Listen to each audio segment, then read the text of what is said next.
again to the Dubai open air tennis venue here in the UAE, where you join us for the second session of boxing in Ring B on the opening day of action here at the 23rd edition of the IBA Men's World Boxing Championships.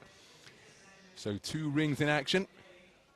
A fantastic first session of boxing taking place across both of the rings here at this magnificent open-air venue. It is 9 p.m. local time, so the sun has long since set, and we are left with ideal conditions in which to perform on this opening day of competition.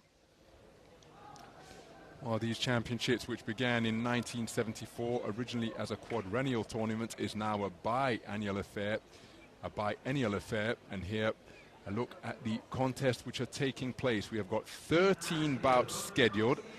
Action across light welter, light middle, middle and heavyweight divisions.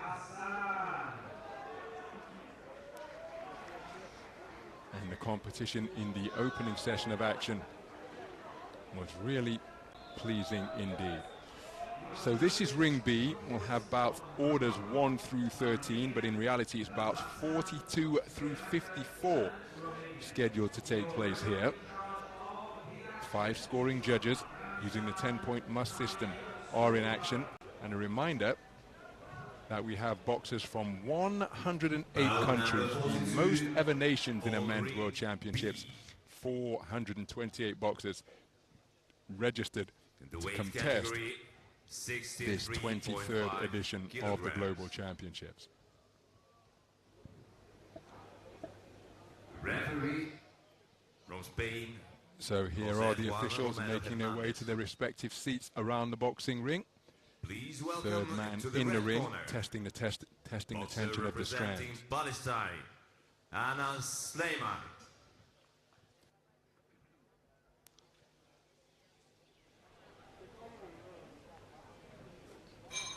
And in the blue corner, please welcome the boxer representing Uzbekistan, Sayat Ilyasov. Judges. Judge 1, Kyrgyzstan. Judge so a reminder that we have 5 scoring judges Judge seated 3, around the boxing ring. They hail from Kyrgyzstan, Judge 4, Moldova, Russia, Azerbaijan, Russia, Judge 5, and Bosnia and Bosnia-Herzegovina. Herzegovina. So we get things underway in the 63.5 kilogram light welterweight division, and this a contest between boxers from Palestine and Uzbekistan.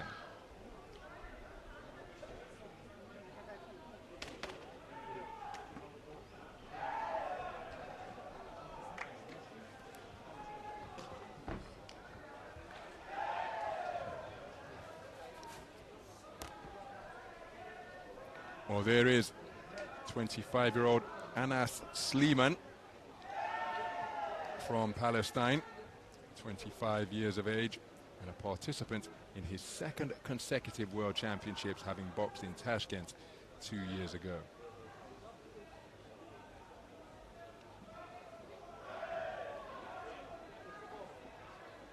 His opponent is 20-year-old Sayat Ilyasov.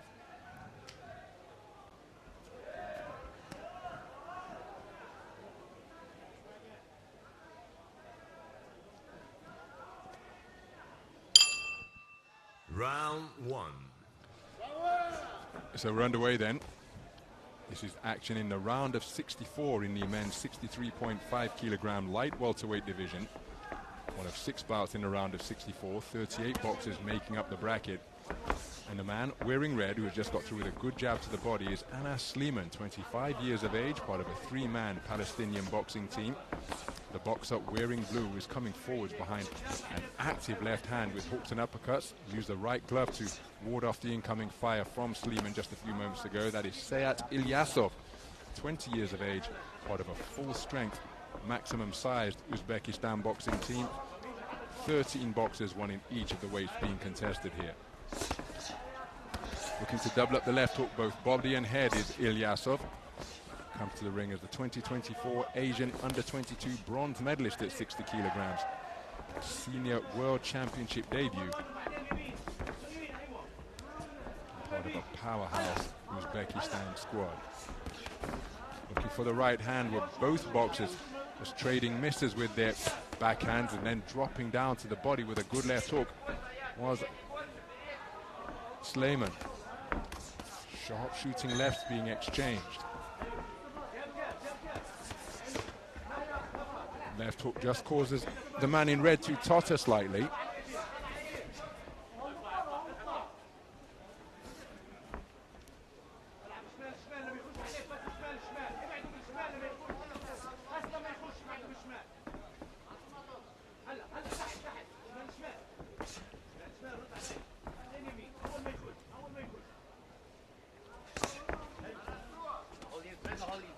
Sneaky right hand landed on the inside by the Palestinian boxer.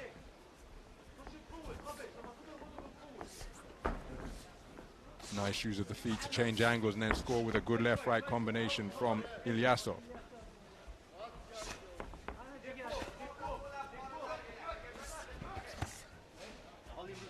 Reverse 1-2 to the body from Sleiman. Digging in that left hand on the belt line well, but then look at the deterrent of a left jab followed by a backhand, and he's really finding the range with that right cross now is Ilyasov.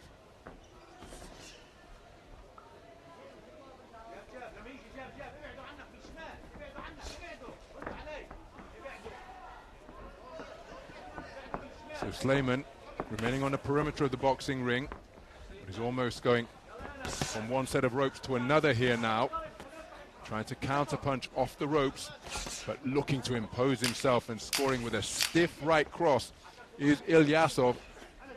He began to increasingly assert his authority in the second half of that round.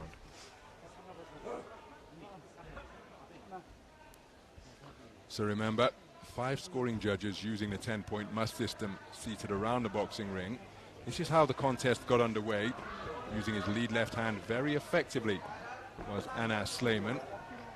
Then the more we progressed through the round, and Ilyasov just got the sense, began to read his opponent, changing angles in front of him, and began to expand his repertoire. Although Sleiman was in it, I'm not convinced that he did enough to win it.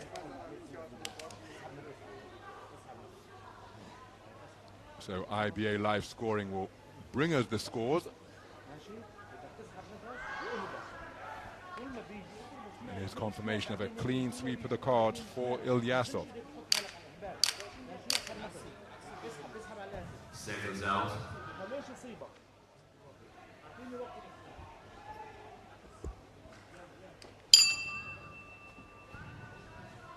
Round 2. So we move into the second round. Sayat Ilyasov just giving a sense that he began to find the measure of his man as we move through that contest, or the first round of that contest.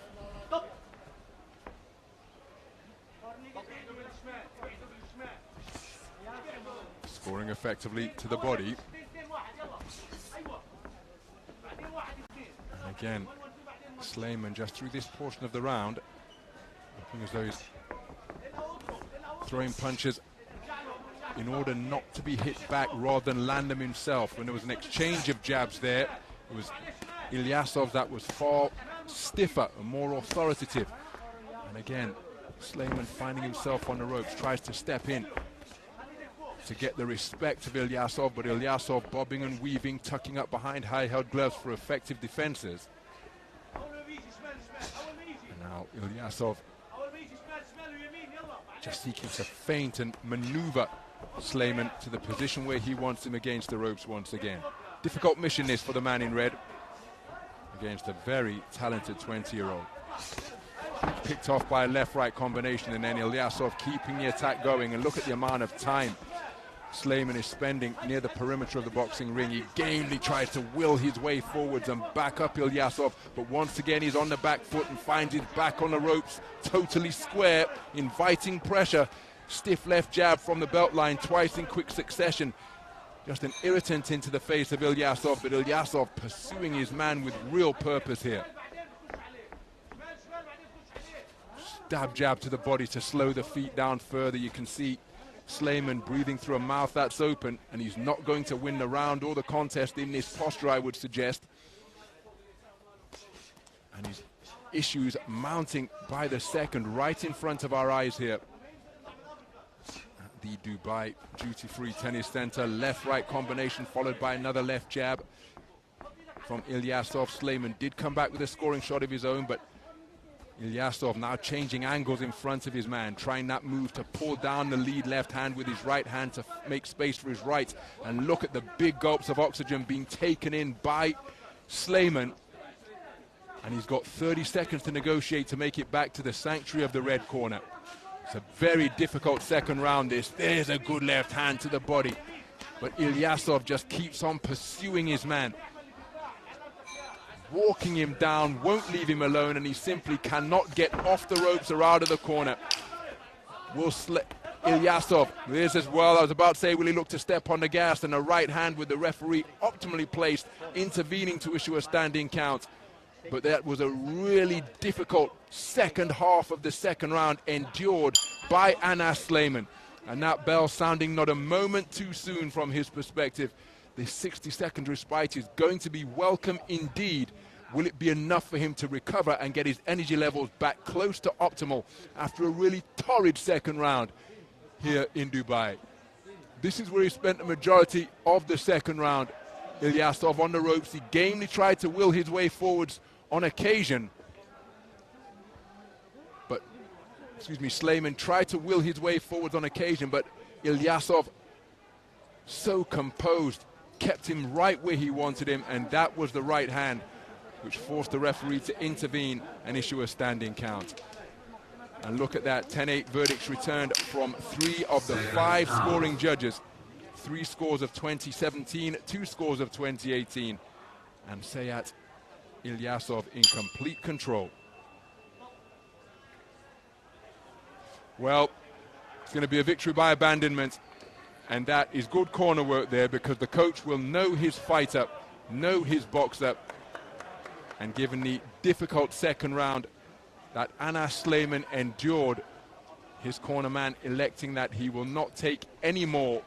And you like to see that type of compassionate corner work, because Anas Sleiman, at just 25 years of age, in his second appearance at an IBA World Championships, well, he shared the ring with one of the best young boxers in the world. Last year's 2024 Asian Under-22 bronze medalist in his first appearance at a Senior World Championships. Slowly dialed up the pressure. And after 6 minutes of boxing, Anas Sleiman's corner deciding that he will take no more. As we take a look at some of the action. It was a competitive start to the contest, but the more we progress through it, then Sayat Ilyasov just increasing his dominance and authority, and it will be victory via ABD. We're just awaiting the official particulars at the conclusion, the early conclusion of that contest.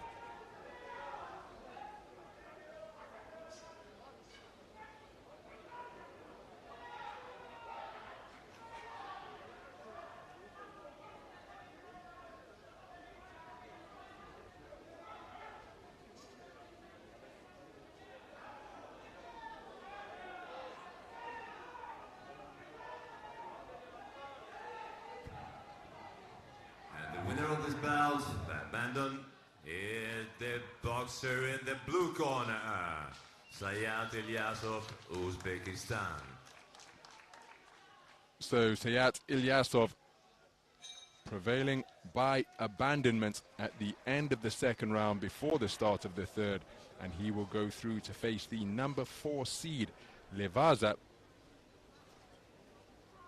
from Kyrgyzstan.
Ring B, bout number 43 in the weight category 63.5 kilograms. Referee Mohammed Bismi, Algeria. Please welcome into the red corner the boxer representing Democratic Republic of Congo, Fiston Mbaya.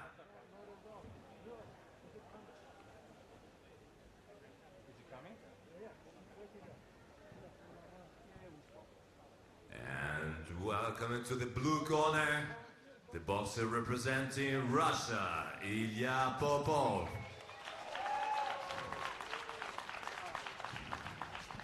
Judges, Judge 1, Iraq. So here are 5 scoring judges for our next contest. They hail from Islamic Republic of Iran, Uzbekistan, Kazakhstan, Turkmenistan, and China.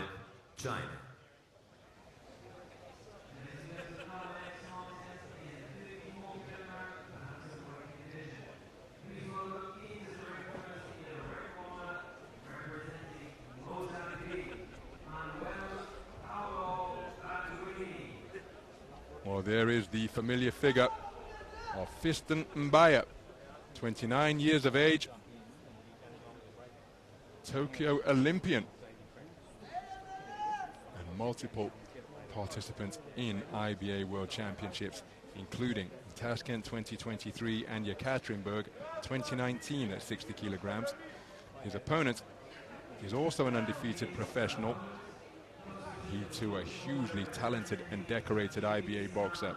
That is a 25-year-old Ilia Popov of Russia.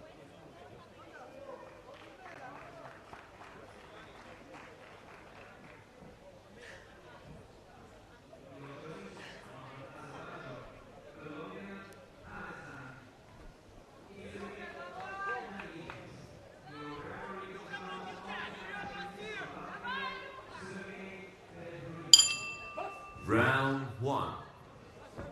So we're in the 63.5 kilogram light welterweight division, and this a contest between undefeated professionals. The man wearing red is Fiston Mbaya, 29 years of age, part of a 6-man DR Congo boxing team. He brings a perfect professional record to the ring of 3-0, having made his debut way back in March of 2015. His last bout was in June of last year. His opponent, the southpaw wearing blue, is also an undefeated professional. Made his pro debut in February of 2023. His last bout was in December of last year. He's come back to 3-round boxing this year, and that is a 25-year-old Ilia Popov, the sharp-shooting southpaw, part of a full-size 13-strong Russian boxing team. So two experienced operators in both the professional ranks and the 3-round form of IBA boxing. And look at the lead hands working effectively. Popov to the body, Mbaya to the head. Mbaya bringing the left hand into play. Double jab right hand, not too far away from Mbaya, but Popov just using his feet effectively to circle his opponent. Left, right, straight down the pipe from Mbaya.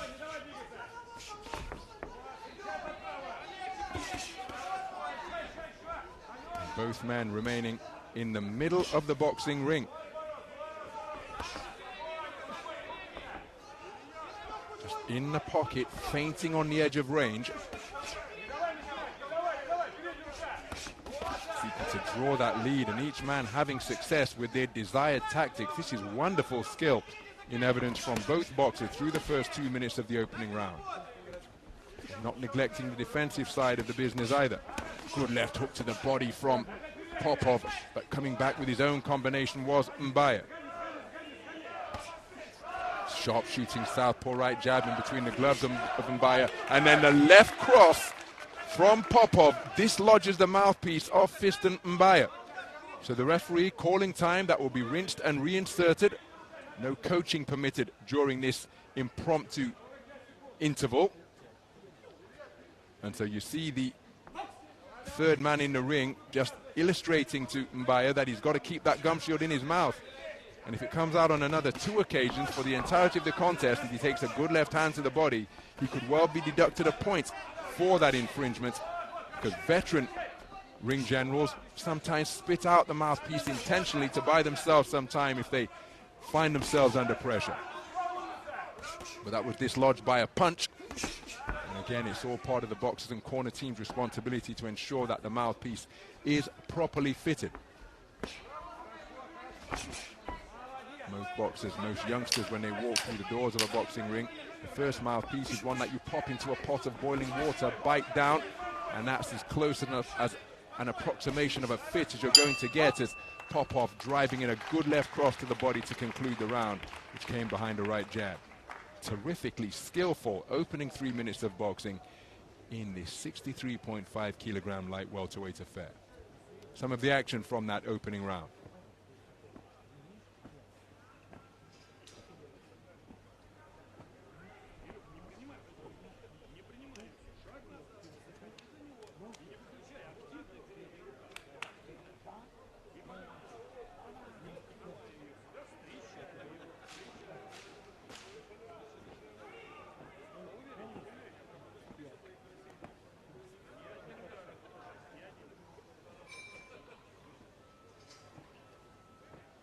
And it's a clean sweep of the cards for Ilya Popov, but make no mistake, Fiston Mbaya was in that round every step of the way, but just not doing enough to take the round for any of the 5 scoring judges.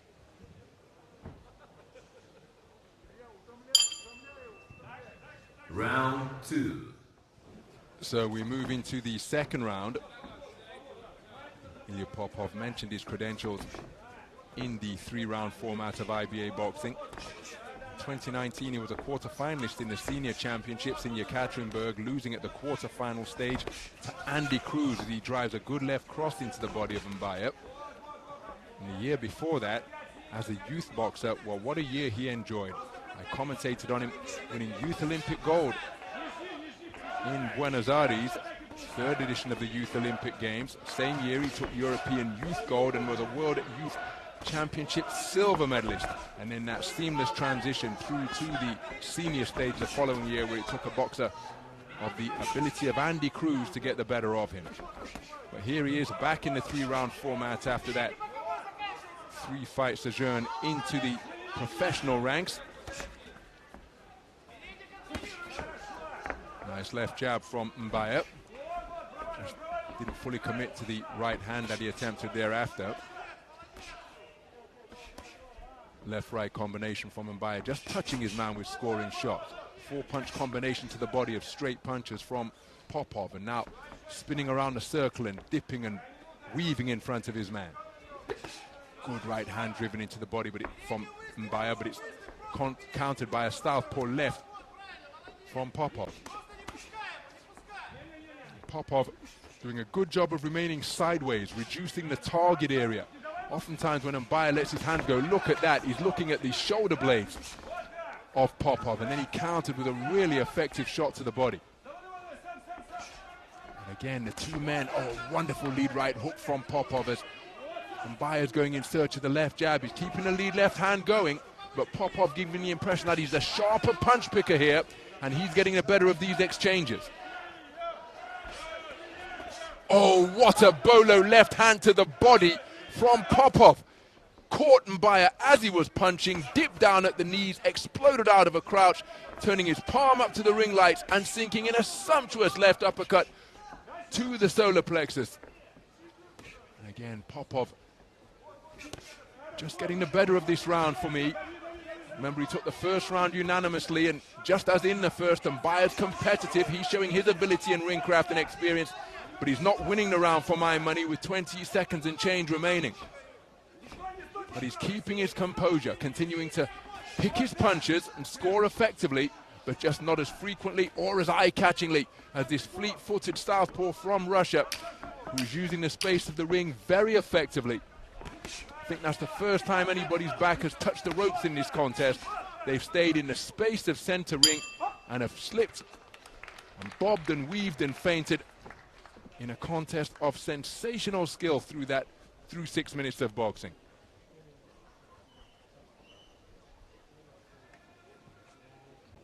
Some of the action from the second round. Good left hand turned into the body from Popov. Again, he's putting such variety in his work. Straight punches, bent arm punches, body and head, and always on the move. There was the counter left, half hook, half uppercut to the body, coming after making his man miss by tucking up and turning sideways, reducing the size of that target. Terrific round of boxing. I happen to think that Popov did enough to take it. And it's a clean sweep of the card for the second consecutive round in favor of Ilya Popov. He leads 20 points to 18 for all 5 scoring judges. Round 3. So we move into the third and final round in what has been a really competitive 63.5 kilogram light welterweight bout. Fiston Mbaya, the Tokyo Olympian, lost to the home boxer Daisuke Narimatsu in that Olympiad. He's acquitting himself well, as evidenced by that good right hook to the body. Knows what he's doing up in a boxing ring as the 29-year-old. But he's meeting a razor-sharp Ilya Popov tonight.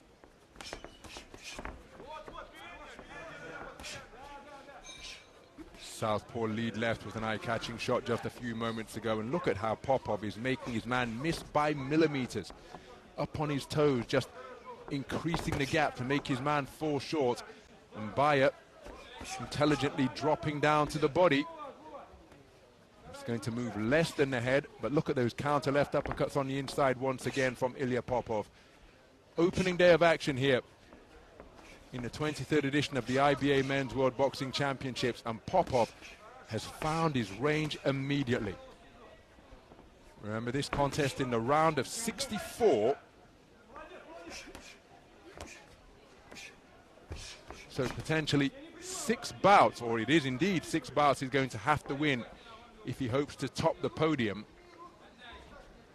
And he will feel really good about the manner in which he's acquitted himself here. He's scored with another left hand to the body with the palm turned up to the ring lights. Looking for the same shot once again, although a little more hook to it that time as the palm ended up facing him. Terrific sticking and moving from Ilya Popov. And Fiston Mbaya finding it difficult to set and get his own offense away for the big round that he needs to get back into contention, having conceded both of the opening 2 rounds unanimously. Working the left hand beautifully, body then head on the inside. And cries of Russia, Russia reverberating beneath the Jumbotron here at this open air venue.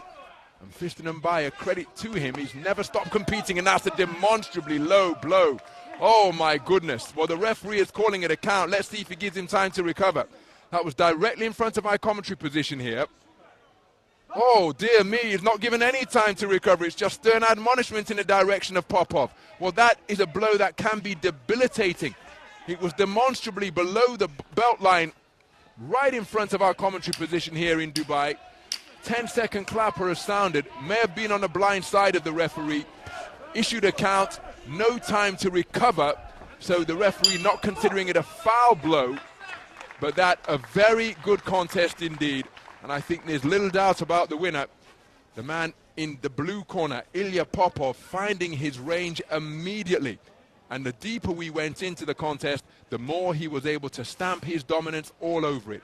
Razor sharp, accurate shots from both flanks, and the left uppercut to the body was an absolutely prominent punch in his repertoire. Credit to Fiston Mbaya, because he never stopped competing. But for my money, it's the man in blue who should take this unanimously. And there's the low blow. Well, I suggested it might be on the blind side of the ref, but he was more ideally placed than I. No low blow called. On points by unanimous decision, the boxer in the blue corner, Ilya Popov, representing Russia. And there is confirmation of a unanimous point decision victory for Ilya Popov, taking all 3 rounds for all 5 scoring judges to outpoint the man from DR Congo, the Tokyo Olympian Fiston Mbaya. He played his part in what was a really skillful affair, but I don't think there can be any complaints about the winner Ilya Popov razor sharp tonight.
Ring B.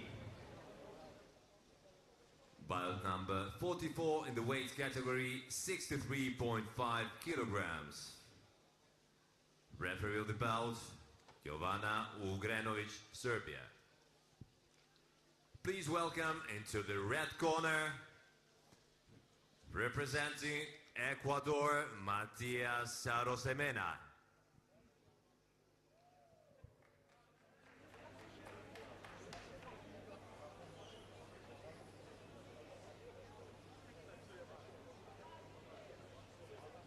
In the blue corner, please welcome the boxer representing Czech Republic, Karbas.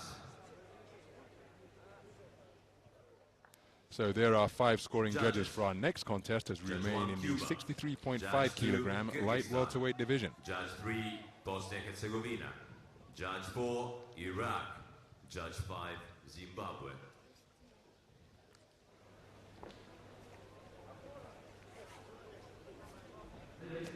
So into the boxing ring is 22-year-old Matias Arosemena. Come to the ring as an experienced professional, part of a 5-man Ecuador boxing team.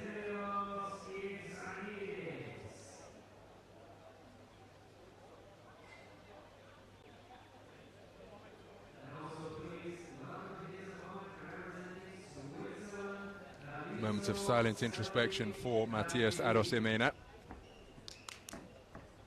Bouncing his way into the blue corner is 20-year-old Karbas, the sole representative of Czechia.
Round 1.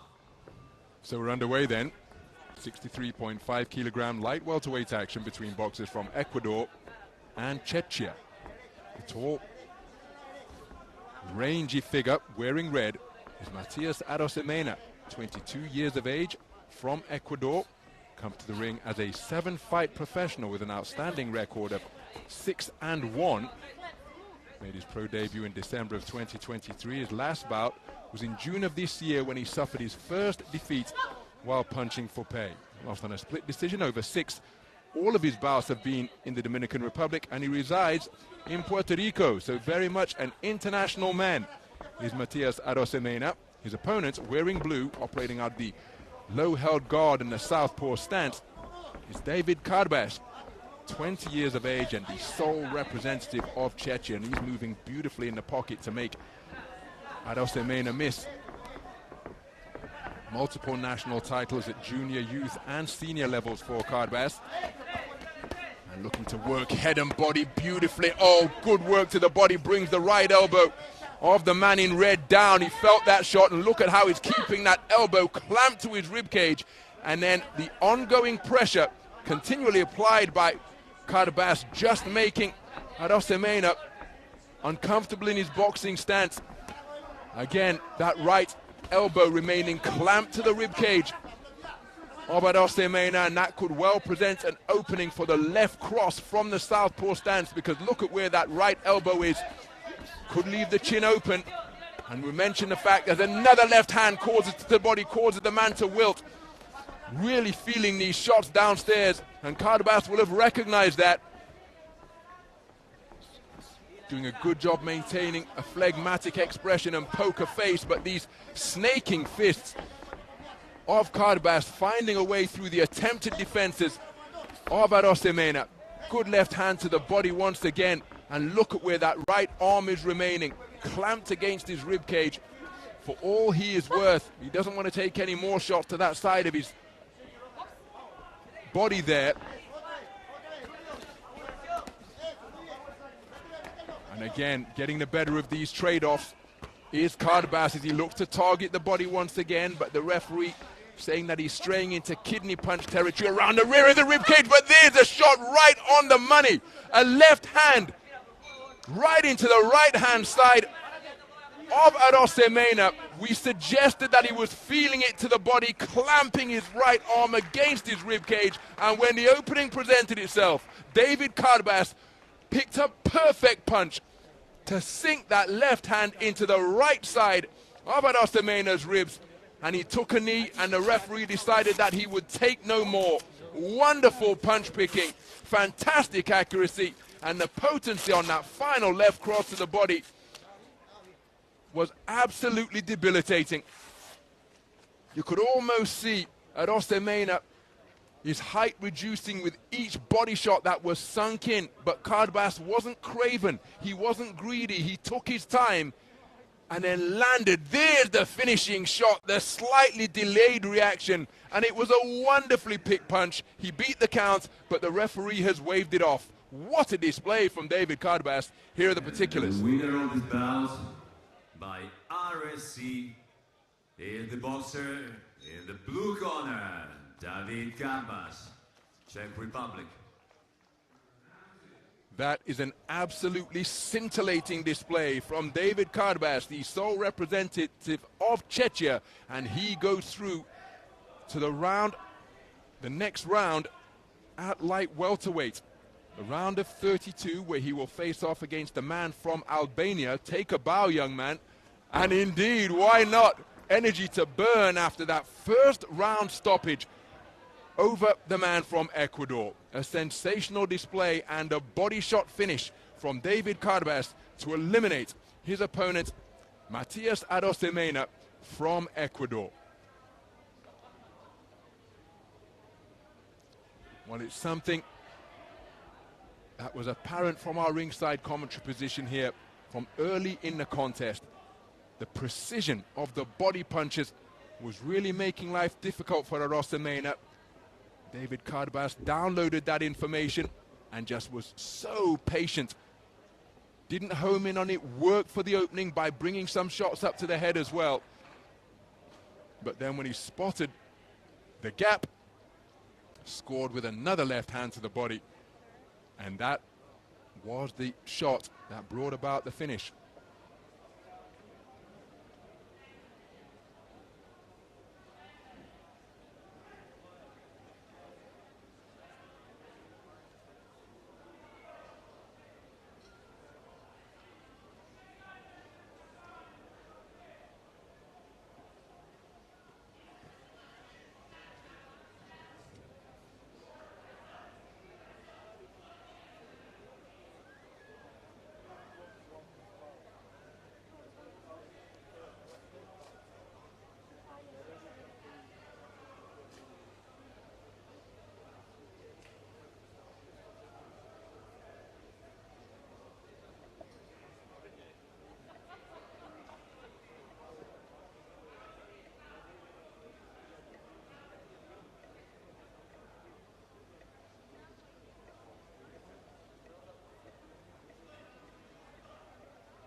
Bout number 45 in ring B, in the weight category 63.5 kilograms. Referee Arman Burkipayev, Kazakhstan. Into the red corner, please welcome ALTANGEREL, Mongolia.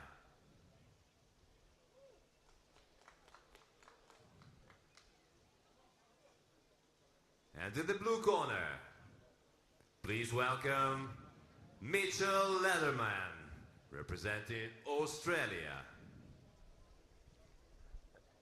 Judges: Judge 1, Algeria. Judge 2, Russia. Judge 3, Moldova. Judge 4, Iraq. Judge 5, Saudi Arabia. So there is the man in the red corner for our next contest, Davaadalai. ALTANGEREL, 35 years of age. His opponent, Mitchell Lederman of Australia.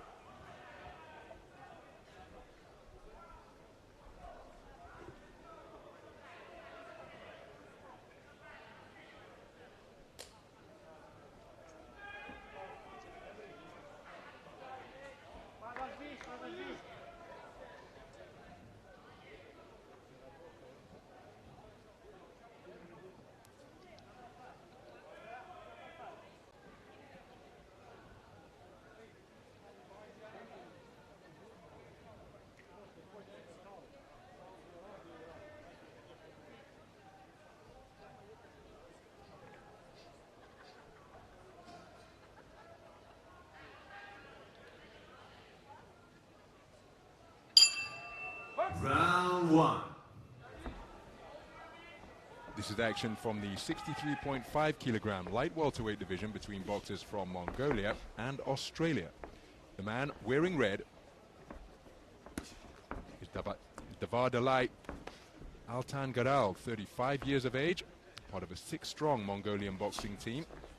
Comes to the ring as a professional with 3 bouts of experience. And his opponent is Mitchell Lederman, 34 years of age, part of an 11-strong Australian boxing team. And this one promises to be a very interesting affair between 2 experienced operators. So ALTANGEREL actually resides in Los Angeles. Made his pro debut in June of 2022. He's yet to notch a win in his 3 bouts of experience. 2 defeats and a draw. Also experienced on the 3-round of IBA boxing scene. Way back in 2013 in Amman in Jordan, he participated in the Asian Championships. So Lederman, operating as a southpaw, participant in multinational championships, a member of the Raiders Boxing Club as he goes in search of a southpaw left, that in Karata, Western Australia. World Championship debuts for both of these boxers. Right hand to the body is a scoring shot from ALTANGEREL. Nice movement in the pocket from ALTANGEREL. Pulls the shots just to go harmlessly over his head. Reaching for the right jab is Lederman. Nice movement from Lederman in the pocket with both the feet and the head to render the shots of ALTANGEREL inaccurate. Both boxers in search of establishing their distance. Here's a wonderful left cross which came behind a range-finding right jab from Lederman. But ALTANGEREL, aware of that, goes in search of his get-back and good use of the left hand to the body, followed by a right hook to the body beneath the left elbow from Lederman.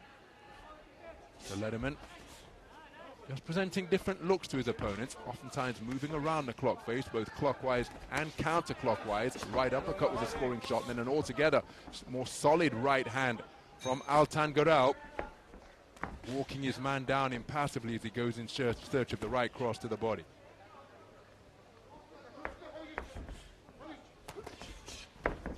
Left cross not too far away from Lederman. Feet tangling between the orthodox and southpaw boxer.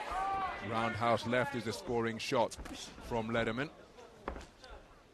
He's doing a good job keeping the movement going as the round concludes.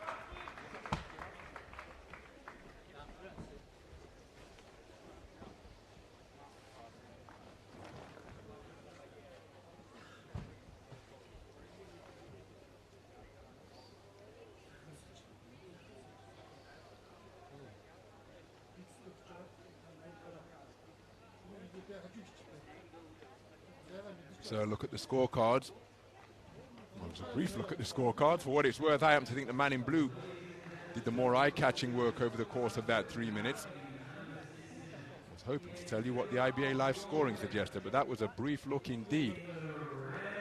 ALTANGEREL in the contest. Experienced operator who's keeping his cool and knows what he is doing. Seconds out. But I happen to think that the man in blue did the better work out of that southpaw stance.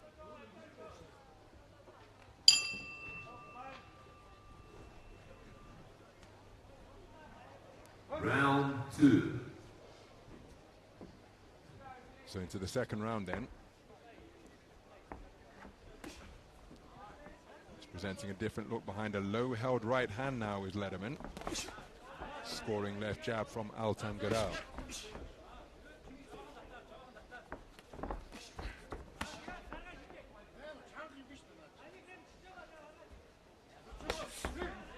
Left hand lead not too far away from the southpaw in blue. Wonder at what point the referee is going to intervene and ensure that his singlet is tucked into his shorts on the rear of his kit. It's not just a fashion statement, it's to help judges ringside to determine whether a blow is fair or foul as he scores with a good left cross, hence the expression below the belt in common parlance.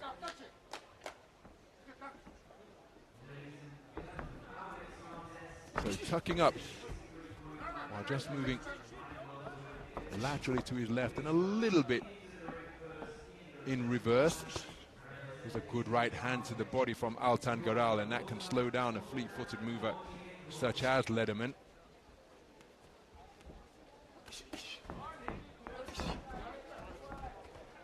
Effective left cross and then a right hand to the body on the command of stop from Lederman. I think he'd already pulled the trigger when the command came. He's spoken to about his responsibility to keep his head up. And he's working that southpaw backhand very effectively indeed, is Lederman. Not afraid to use the space of the boxing ring and operate from off the ropes, but two good shots to the body once again. Each one sunking, and again, look at that right hand work now from ALTANGEREL, and has that just brought about a response from Lederman. He's backing up, using the space of the ring once again, takes another right cross to the body, and ALTANGEREL with a change of tactics here in the second round, really targeting the torso of the man in blue. Sinks another right hand into the body again. Because Lederman has used good footwork throughout this round. He's uppercutting with his man pinned against the ropes. But a real change in tactics for the past 50 seconds or so for ALTANGEREL, and the adaptation paid dividends, trying to feint his way into range once again. Lederman just spins his way out of the neutral corner, inaccurate with the southpaw left, kept the attack going and scored with the other one.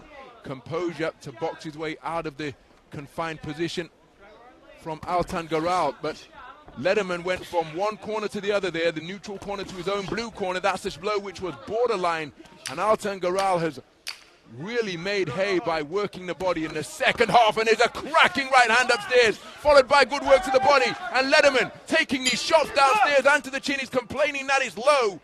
It's a rough physical encounter, and a terrific conclusion to the round produced by Davaadalai ALTANGEREL.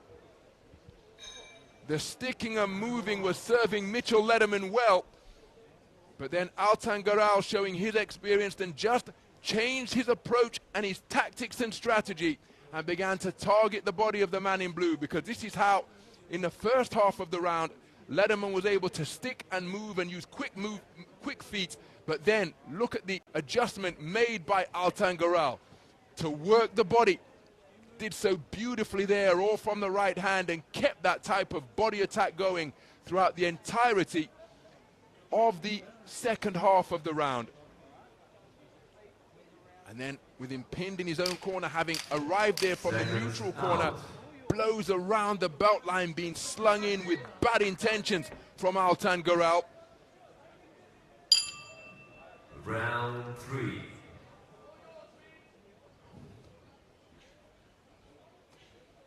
As we move into the third round, a storming conclusion to the second stanza from Davaadalai ALTANGEREL.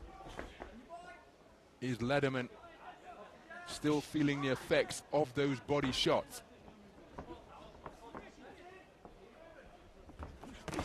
Counter left hook not too far away from the southpaw in blue. And again, ALTANGEREL just walking him down to the corner once more and scoring with muscular body shots. There's another one slung in from the right hand, trying to get some dynamism into his legs now. Is Lederman up on his toes, looking to score with straights, but ALTANGEREL is honing in on the body and scoring with consistent effectiveness. There's another shot downstairs to rattle the ribs of the man in blue.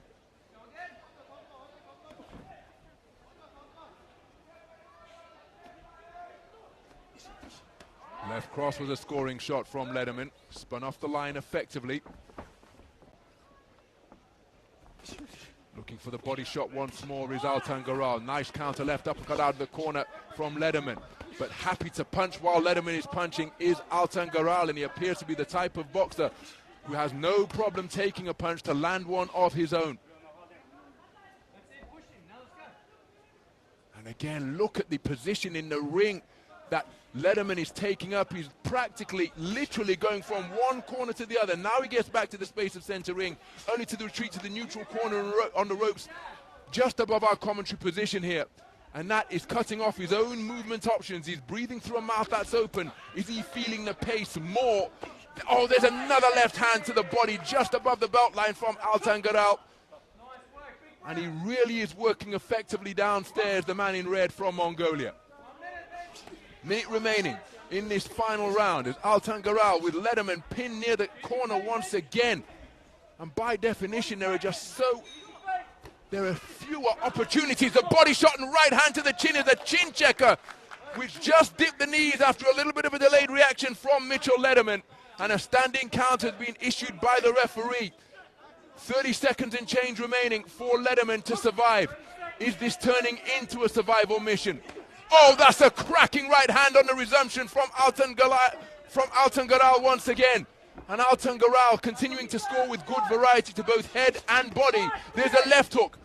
Terrific conditioning and commitment being demonstrated by Lederman, keeping his wits about him even though his senses appear to be a little scrambled. And another right hand to the body dips him over. There's the 10-second clapper. Lederman fighting back through the discomfort that he's experiencing up in the boxing ring. And that is a storming conclusion to the contest. Remember, in IBA boxing, 3-round boxing, a count does not necessarily result in a 10-8 round, as is the consensus in the professional ranks. But you have to say in the second half of the second round and the third round, the man who was asserting authority in the boxing ring was the man in red, Davaadalai ALTANGEREL of Mongolia. Hurt the man to the body, followed up to dip his knees with a chin checker of a shot. Very clever boxing indeed from ALTANGEREL. I happen to think he's done enough, but what say the judges?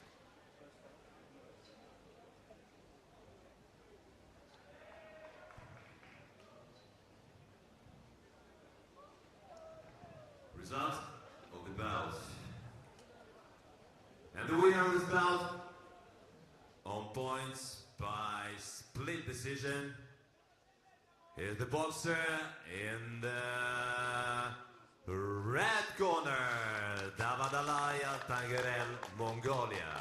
So Davaadalai ALTANGEREL of Mongolia, a 4-1 split decision victor. 5 scores returned of 29-28, and that, without wishing to fall into cliche, was a contest of 2 halves. because Mitchell Lederman was boxing beautifully in the first round and the first half of the second round, but it is around that time that ALTANGEREL began to change his approach and really began to target the body, and it reaped dividends that weren't instant, but they were profitable. Continued to target the torso of the man in blue, brought about an 8 count in the third and final round, and he prevails with 5 scores of 28-29, 4-1 in favor of the professional who lives in Los Angeles. And it's ALTANGEREL who goes through to the round of 32 here in the 63.5 kilogram competition, where he was face off against the tournament number 2 seed from Kazakhstan, Avelino, at the bottom of the draw.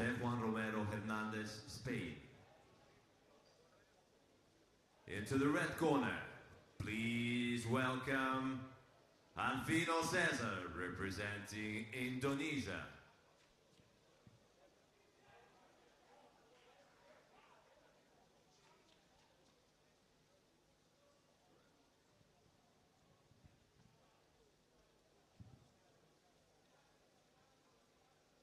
And in the blue corner, please welcome, representing Armenia, Ararat Harutyunyan.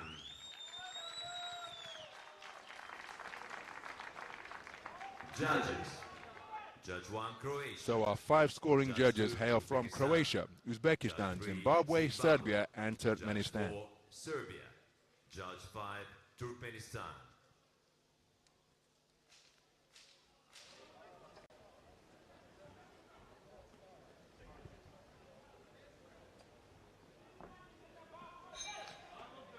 Well, there is Alfino Cesar, the 26-year-old from Indonesia.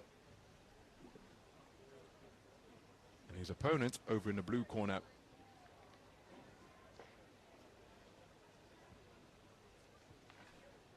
is the man from Armenia.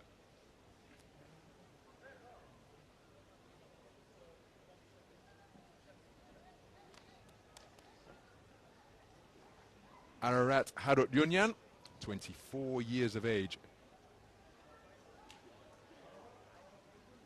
No stranger to fans of IBA boxing.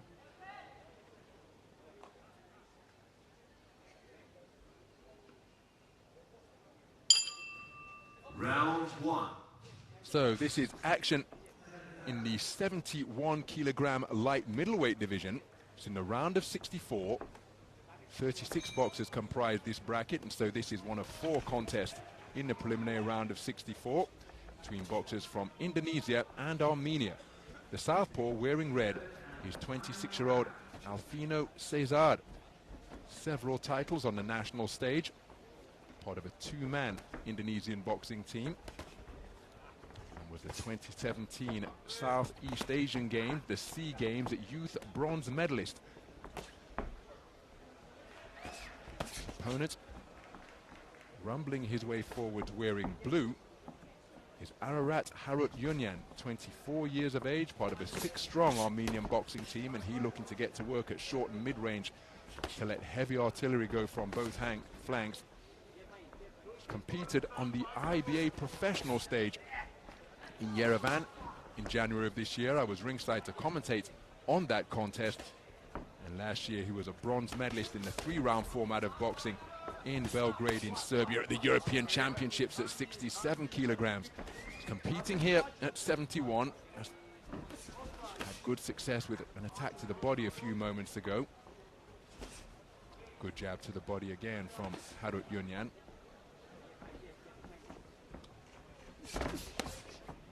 Harutyunyan only wants the body through this midpoint of the opening round.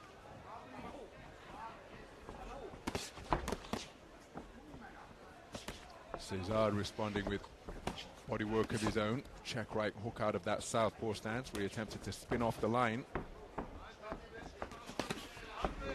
Good work on the inside once again from Harutyunyan. Left hand straight down the pipe is an effective shot from the southpaw in red. Oh, that is a wonderful left hook to the body from Harutyunyan. But look at the right hook in response from Cesar. Both men working the body with eye-catching shots. There's another double left hook to the body from Harutyunyan. Responding in kind is Cesar.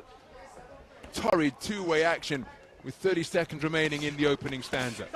Left hand landed from Harutyunyan, brings about a standing count. This one heating up. And Alfino Cesar showing the referee that he's okay, but my goodness, his chin was checked by a cracking left hook by Ararat Harutyunyan.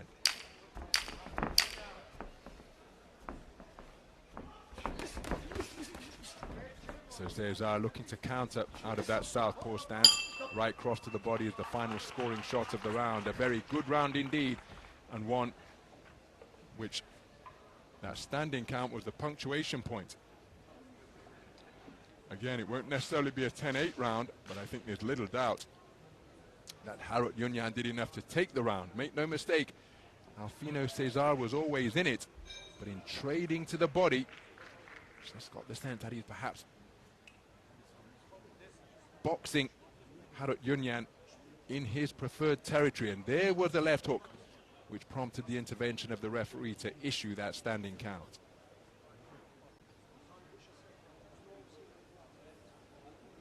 So a clean sweep of the cards for Ararat Harutyunyan. 10-9 scores returned from all 5 of the judges. Seconds out.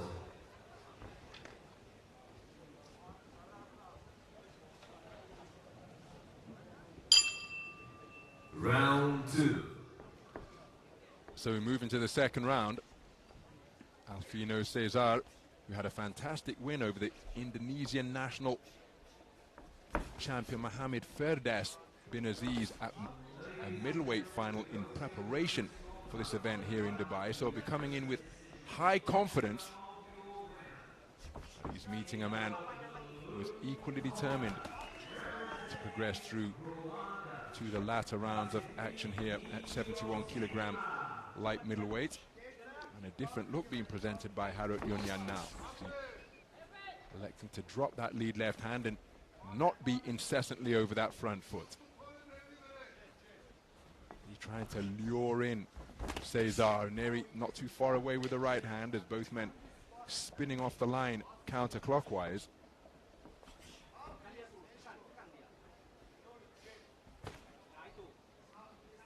And the man turning stalker now is Cesar.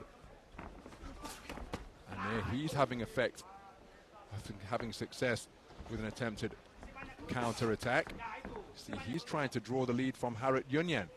So a real fistic chess match, this one, as each man trying to think their way to their own successes. Good work to both body and head from Cesar. Effective defenses behind those high-held gloves from Harutyunyan to ward off the incoming fire. Treble left hook fired out by Harutyunyan, but look at how composed Cesar remained. Oh, that's the cracking right uppercut left hook from Harutyunyan. But sturdy punch resistance being demonstrated by Cesar. He sent a shower of spray from his close-cropped hair, but he didn't blink. Retained his boxing stance. But that was a wonderful two-punch salvo from Harutyunyan, who has changed his tactics once again.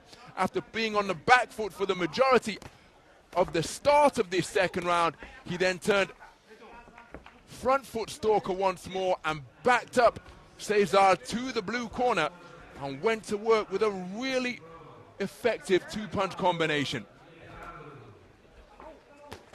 Good work to the body from Cesar, but look at Harutyunyan trying to prise his defenses apart, bring the hands down by working the body, then pull the hands down to create an opening for his backhand.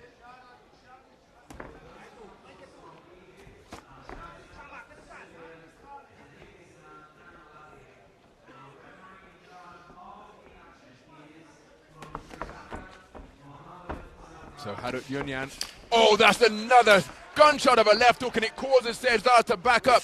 Has he been buzzed by that shot? Trying to fight his way out of a potential mini crisis here. My goodness, he has got some chin. has Alfino Cesar, because this man hit him with some cracking punches during the course of that second round.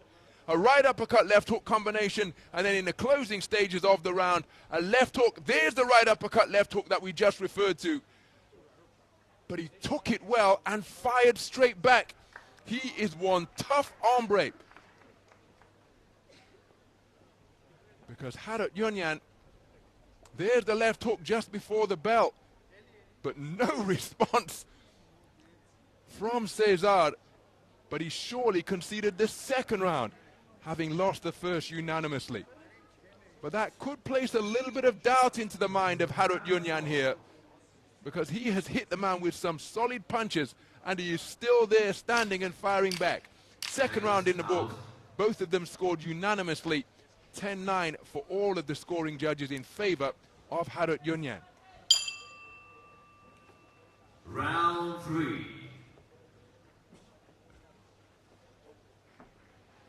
So we move into the third round.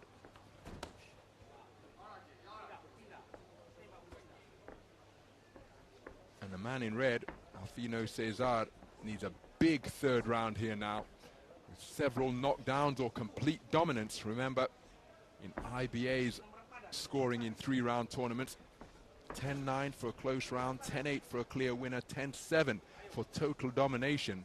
And as demonstrated earlier in this contest, after an 8 count was issued against Cesar in the first round. That's a nice counter right hand from the southpaw in red. But giving your man an 8 count or sending him to the floor will not necessarily result in a 10-8 round for the person who has scored the knockdown or given the 8 count. So just as he did at the start of the second round, Harutyunyan not walking forward incessantly, just standing off and biding his time. But remember, the onus is on the man in red to do something different, having conceded the first 2 rounds. As he takes a good double left hook to the body from Harutyunyan.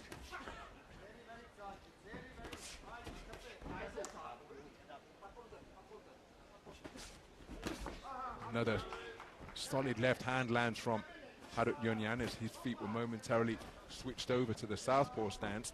So it came from the back.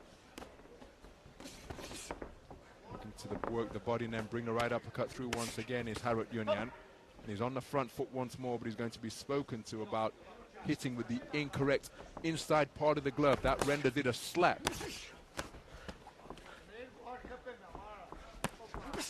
Good use of angles on the inside to work the body effectively. He's got Cesar pinned in his own red corner. And it's the second 8 count of the contest. Cesar doesn't agree with it, but he was taking a lot there while fighting back. But 40 seconds remaining. I don't think there's any doubt that he's going to make it through to the final bell. But remember, he needed a massive final round, did Alfino Cesar, having conceded the first to trail 20 points to 18 for all 5 of the scoring judges, and having given 2 8 counts, 1 in the first, 1 here in the third. Harutyunyan just quickening his feet, picking up the tempo. Very assured display produced by Harutyunyan. But as the 10-second clapper sounds, we have to acknowledge the incredible chin and admirable composure demonstrated by Alfino Cesar, 2017 Southeast Asian Games youth bronze medalist. Has come up against a very accomplished operator here in the bronze medalist from the continental champs in Europe last year, who showed good variety and patience to work the body, bring the hands down, and then rip through uppercuts and hooks to the head at short range to bring about standing counts in rounds 1 and 3. Don't think there's any doubt about the victor here.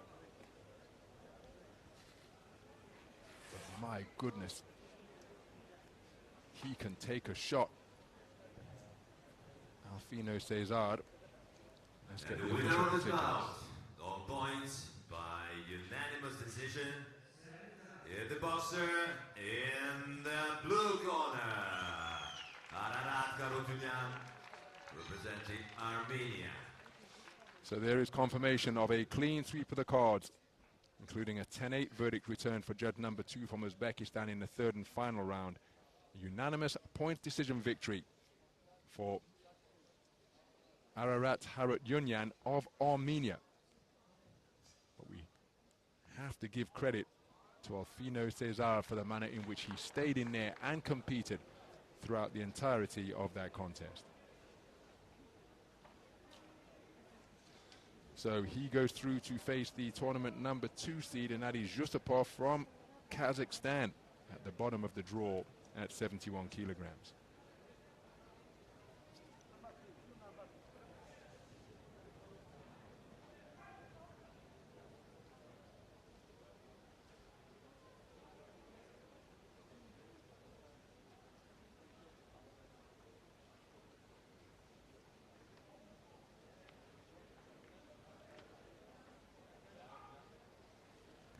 Bout number 47 on ring B in the weight category 75 kilograms.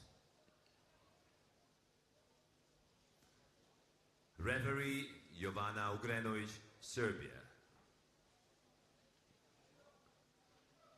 Into the red corner, please welcome the boxer representing Angola, Benjamim Luzito.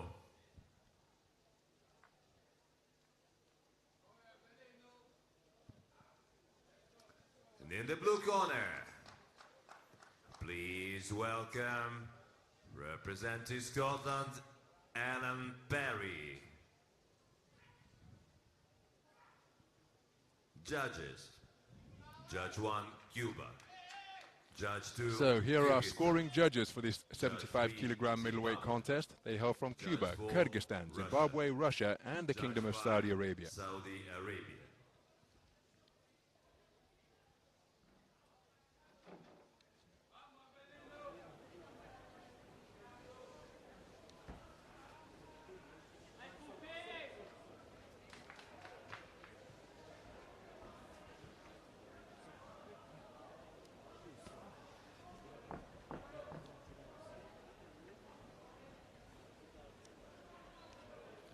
Well, there is Luzito Avelino.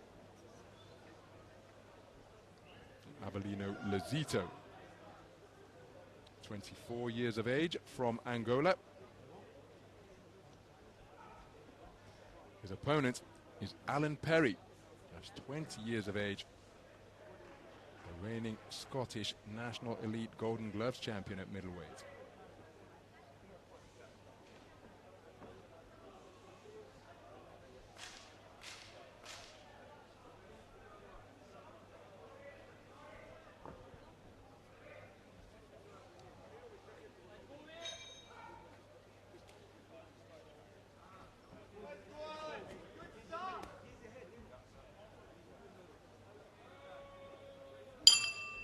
Round 1. So we're underway then. This is action in the 75 kilogram middleweight division. Contest between boxers from Angola and Scotland. We're in the round of 64, and there's a wonderful left cross from the man wearing red representing Angola, and that is Avelino Luzito, who has caught PERRIE of Scotland with a cracking southpaw left cross, and then he comes back with a right hand of his own after being buzzed. What an explosive start to this contest. Both men planting their feet into the canvas and letting punches go with bad intentions. Reaching for the left cross once again before coming back around with a swooping right hook out of the southpaw stance is Luzito. And another right hook lands upstairs from Luzito, whose punches coming in a scything arc. There's another left hook out of the southpaw stance. And seeking to fight fire with fire is PERRIE. There he tucks up to fend off some of the incoming shots. He's not really putting much velocity on getting the punches back to the en garde position is Luzito. But when he uncoils them, my goodness, they are loaded with leverage by the time they arrive at their destination. Oh, good work to the body with a double left hook, then the left cross upstairs from Luzito. Then tucking up behind the half cover guard. Going in search of him is Alan Perry with his own backhand. Good stab jab to the body from Perry, and then a left hook from Perry. Just causes Luzito to become disorganized. But he does have something of a rather gangly quality about his boxing. Appears rather languid, at times, dare I say, ponderous, but when the punches landed, he takes a two-shot salvo on the counter from Perry. They are loaded with power and bring about an effect as another pinpoint accurate right cross lands from Perry. So Luzito can give the impression of a boxer whose balance is betraying him at times, but he just appears to be that type of operator. As coming forward behind a fusillade of straight punches on a downward angle is Perry. Comes back into the fray, there's Luzito with a left hand to the body. And together, more explosive as he attempted that left cross. Beautiful combination punching from Perry. Good work to body and head from Luzito. And again, two-shot salvo, just snap the head back of Luzito. And then a counter left jab is the final shot of the exchange from Perry, making it first and third boxing for him. Terrific two-way action during the course of that opening round. An incident-filled first stanza, where while the sound of the bell was still ringing around the open-air arena here, Avelino Luzito introduced himself to Alan Perry and said, "Hold that." In real danger of being caught cold, but then after the 8 count was administered, Perry came back with his own pile-driving backhand. Terrific two-way action from the opening bell throughout the entirety of the 3 minutes. And despite the 8 count, Perry boxed so well in that round, he could well have done enough to take it for some of the scoring judges. Something of a disjointed quality about the boxing of Luzito at times, but make no mistake, the man can crack. And he's taken a clean sweep of the cards, despite being given an 8 count, Alan Perry. That's an example as to how well he boxed during what was a furious 3-minute firefight in the opening round. And a right hand from Perry catches Luzito and causes his boxing stance to become disturbed once again.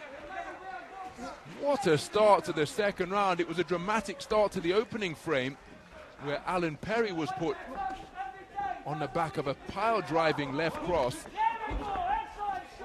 It's been a busy 2025 for Alan Perry, just taking a couple of slapping southpaw lefts to the body.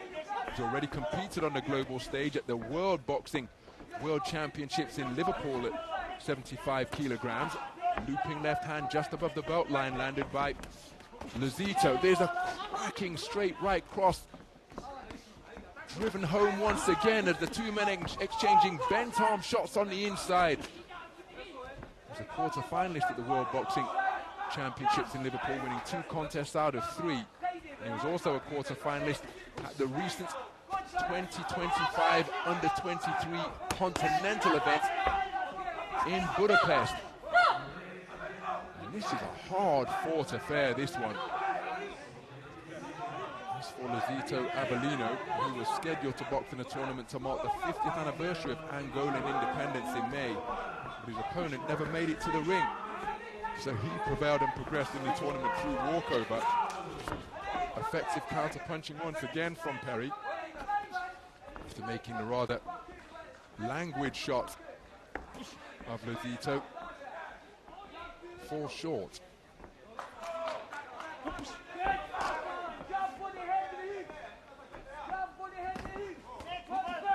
Nice movement in the pocket from Luzito, bobbing and weaving to avoid the incoming offense from Perry.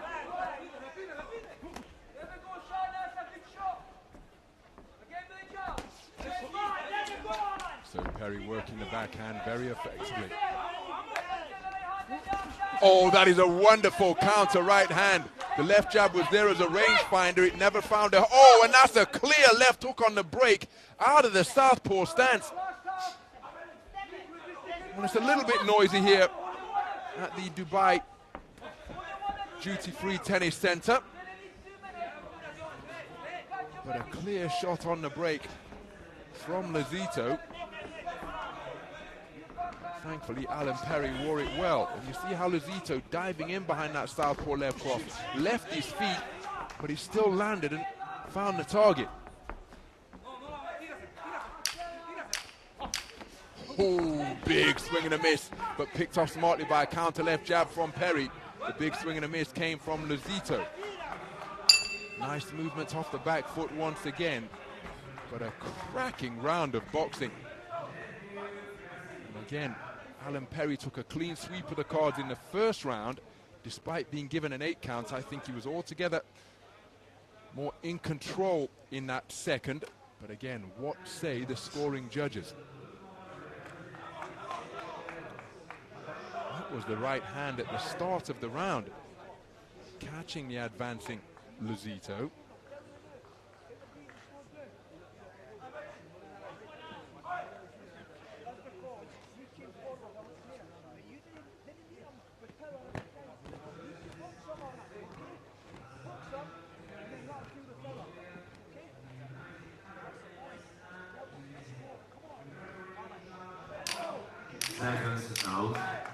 So Alan Perry losing the second round on a 4-1 split. So we have got 4 tied scores of 19 points apiece.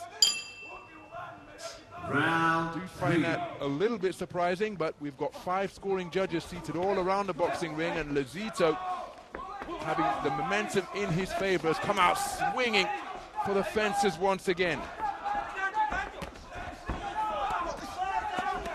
Oh, that's a cracking left hand landed at mid-range from Luzito, who, having taken the second round on a 4-1 split, he's looking to build upon that momentum and has picked up his punch output and tempo here in the third round, looking to remain correct and remain behind high-held hands as a left-hand bolo shot slammed into the body from Luzito, but it's Alan Perry looking to re-establish his straight punching once again.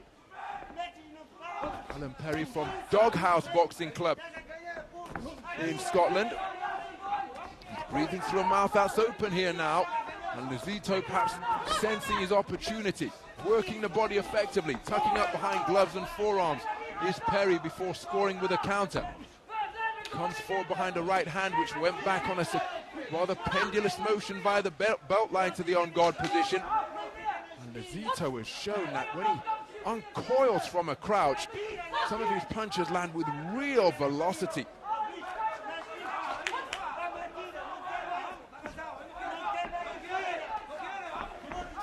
Looking for the counter left cross again, Luzito, but it was inaccurate.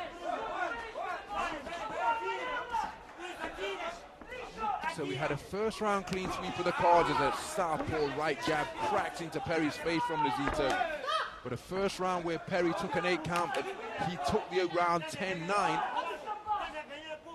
And then Luzito taking the second round on a 4-1 split to give us 4 scores of 18 points apiece.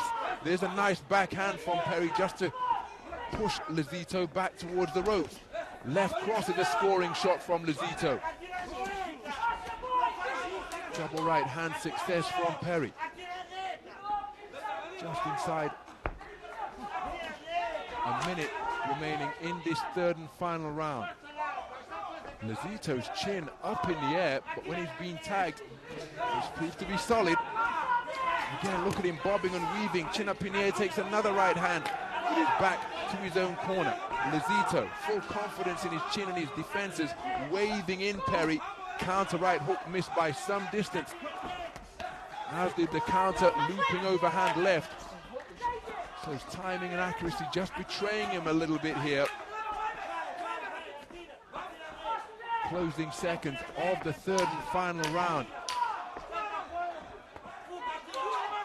So it's Perry on the front foot looking to back up Luzito. Scores with a shot which again snaps the head backwards.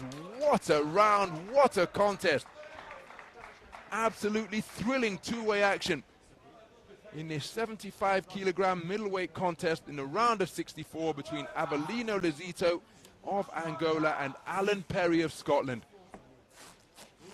back and forth affair from the opening bell. It's very close. Remember, we have got 4 tied scores of 19 points apiece after Alan Perry took the opening round on a unanimous verdict, and then Luzito came storming back to take the second round on a 4-1 split. So which way is this one going to go? Perry got onto the front foot in the closing stages of the final round, but at the start of the round it was Luzito who came out blazing, trying to build on the momentum of his good second session. It's incredibly close, this one. Could well be split. Which way is it going to go? And remember, if it's 3-2, it will be subject to bout review, where the 2 scores of the independent observers and the winner of will be this considered. bout, on points by split decision, is the boxer in the blue corner. And Alan Perry with a cry of come on, taking this 75 kilogram middleweight contest on a 4-1 split. And we have got 4 scorecards of 28-29. Judge number 3 from Zimbabwe preferring the work of Avelino Luzito, giving him all 3 of the completed rounds. But my goodness, that was torrid 2-way action that we retreated to from opening bell to last, as we see the left cross that produced a standing count against Alan Perry in that opening round, but he took that round unanimously before conceding the second on a 4-1 split and prevailing on a 4-1 verdict to go through to the next round in the 75 kilogram middleweight division. There he will face off against Stephen, the number 3 seed of Papua New Guinea.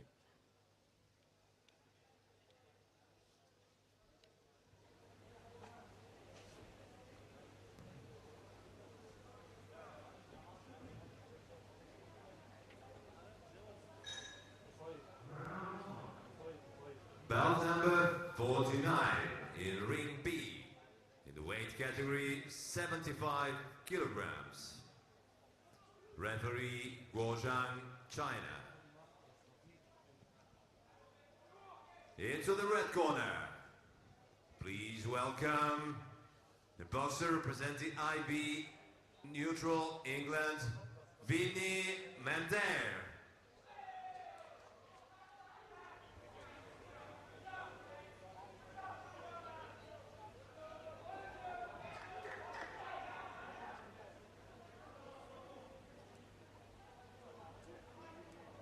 And to the blue corner, please welcome the boxer representing Mali, Traore Jibril.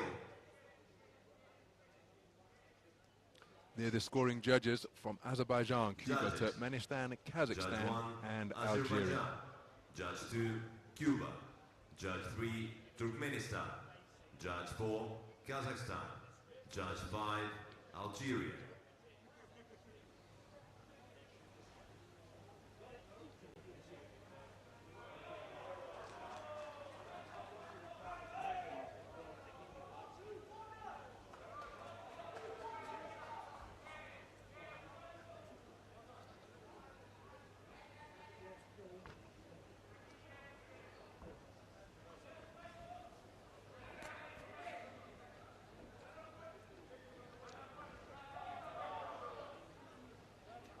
Well, there is 24-year-old Vinny Mandair.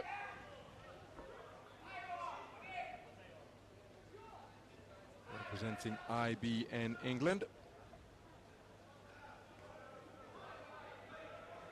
And his opponent is Jibril Traore, 21 years of age, representing Mali.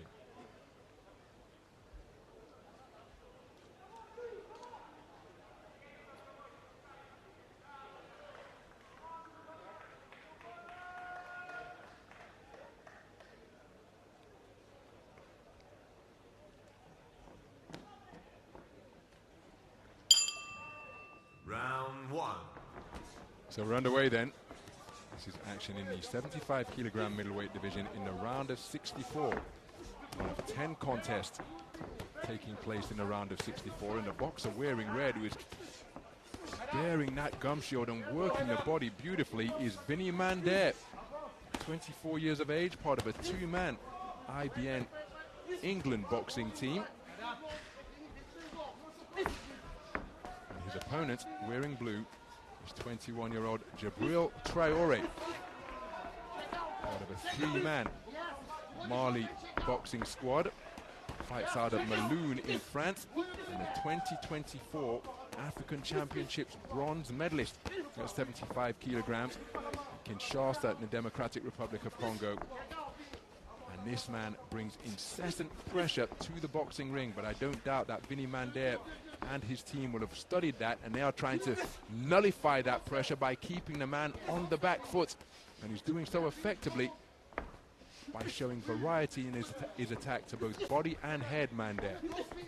There's a good left uppercut, and then a jolting left jab from Traore.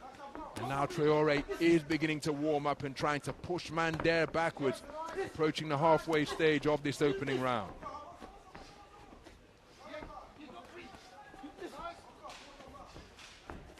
Compact operator in that blue vest. Good left hook to the body from Traore, and then a right hand over the low-held left of Mandair. Mandair appears to be feeling the pace after coming out of the gates in storming fashion to begin the opening round.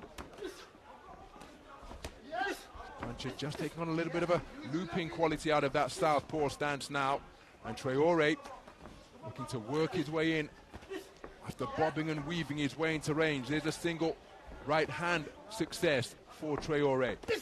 Mandair doing a good job to remain busy in terms of offense, but look at the manner in which he's gulping in oxygen through that open mouth. Left hand snaps his head back. His hands were around his chest rather than his chin, but credit to Mandair for keeping the punch output going, as Traore seeking to close the gap and unload with bent arm work at short and mid-range. Flashing right hook was a scoring shot in that combination from Traore. Mandair comes back with good work of the left hand of his own. But Traore, a stiff left jab and another one in quick succession. Mandair throwing through shoeshine punches, chin checker of a right hand, catches him on the jaw, but he's keeping the attack going is Vinny Mandair. But on his chest, they're seeking to apply that pressure, but nice turning of the tables from Vinny Mandair. My goodness, what a clip. The opening round in this 75 kilogram middleweight bout was contested at.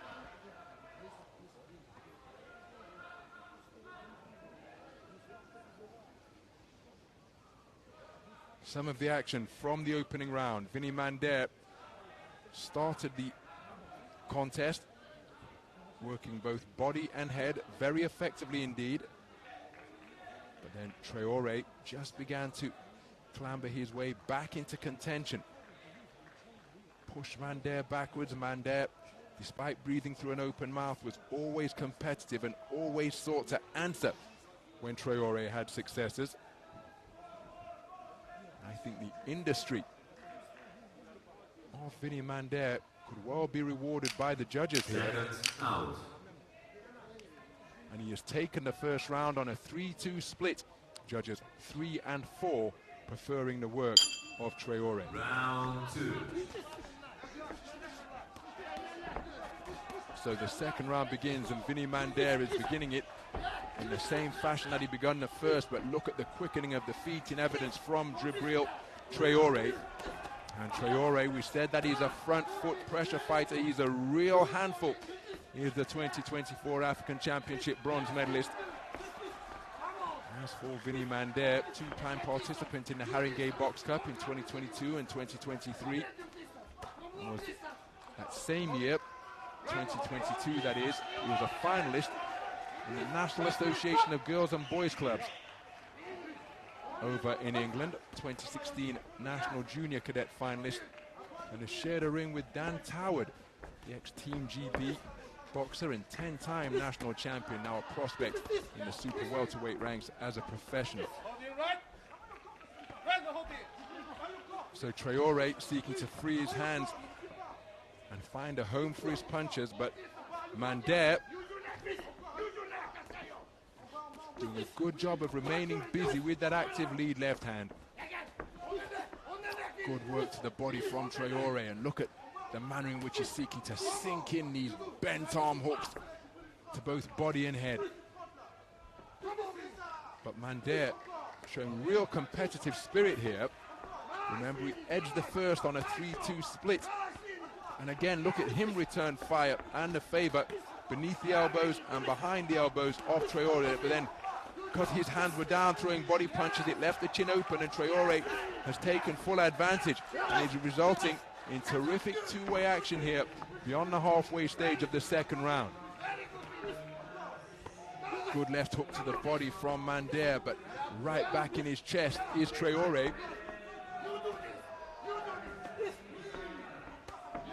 Nice check right hand from Mandair. Finished it with a left hook to the body, but then Traore answering right back. And both men letting punches go in combination fashion, particularly to the torso of their opponent, to test their conditioning and commitment as we, well, if we make it to the bell to begin the third round, as Mandair continuing to score with touching punches to both head and body. Traore looking to roll his way into range. Inaccurate with the overhand right. The left hook which followed it was altogether closer. Body shots exchange, and it's Mandair seeking to make it first and third boxing during that trade-off.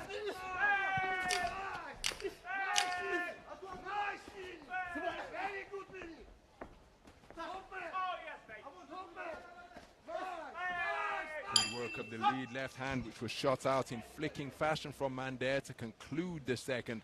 A non-stop second round of action from both boxers, because having been edged in the first round on a 3-2 split, Jabril Traore came out blazing to begin the second, but was matched and met by Vinny Mandair, who showed his own variety and volume during the course of that second round.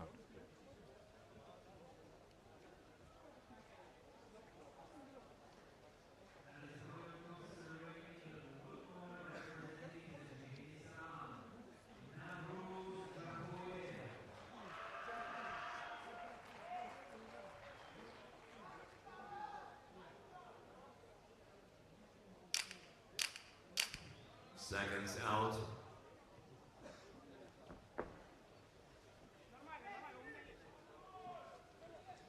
So Vinny Mandair edging. Round 3. The second round 3-2, but because of the distribution of scores, we have got 4 scorecards that are tied at 19 points apiece. Vinny Mandair leading 20 points to 18 for judge number 5, and that means that this contest has come down to a 3-minute shootout between Vinny Mandair and Jabril Traore. Good right hand over the top from Traore.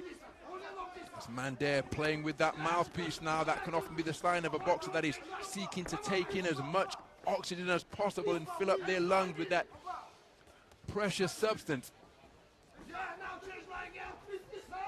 Remember, it's 4 scores that are tied at 19 points apiece, and Traore, oh, that's a cracking 2-shot combination. Body then head from Traore, but Mandair takes it well and is continuing to get busy with that lead left hand. Shoe shine punches being feathered out by Mandair, just trying to keep the man from Mali off. But Traore bobbing and weaving, trying to work his way into range. Left uppercut not too far away, but Mandair summoning up reserves of energy to keep his hands active, particularly that southpaw right jab, changing angles effectively in front of his man. Not from a boxing family. Vinny Mandair was speaking to him out here in Dubai before the championships got underway. He said he didn't start until he was 12 years old, and it was his father who took him down to the gym just to battle some weight gain. Fully committed at 19 years of age. He's thinking about turning pro, and here he is competing on a global stage as he gets through with a good southpaw backhand. And Traore desperately trying to free his hands and get to work on the inside. Good left hand to the body from Traore, but Mandair responding, and the two men contesting this one in the confines of a telephone booth. It really is back and forth action with 40 seconds and change remaining in the round. And again, good to see that each man trying to hold their feet and back up their opponents. Mandair giving the impression that he perhaps feeling the pace a little more, but he's not running, he's not moving backwards, he's trying to move around his opponents and present angles. So it doesn't give the impression that he's trying to nick it. And as I say that, he's just driven back to the rope, but Traore inaccurate with his combination. But there he did get through with a good overhand right. Mandair keeping his wits about him. He's pushed back to the ropes once more by Traore, who's looking to score effectively to both body and head. And Traore with a bustling combination where he was effective with the left hand on the inside. Mandair matching him in that regard. What a tussle we have just witnessed in this round of 64 middleweight bout. Vinny Mandair has taken both of the opening rounds, or took both rounds, on a 3-2 split, accurately reflecting how hard fought the first 6 minutes of boxing were. But because of the distribution of scores, we entered the third and final round with 4 tied scores of 19 points apiece. Judge number 5 preferring the work through 6 minutes of the man in red. Now remember, in the event that we have a verdict return that is a 3-2 split in favor of either boxer, we will be going to bout review. So the 2 external observers, their score tallies will be considered as well. And I think that this contest is so hard fought that bout review could well be required here to determine who is going through to the round of 32 in the men's 75 kilogram middleweight division.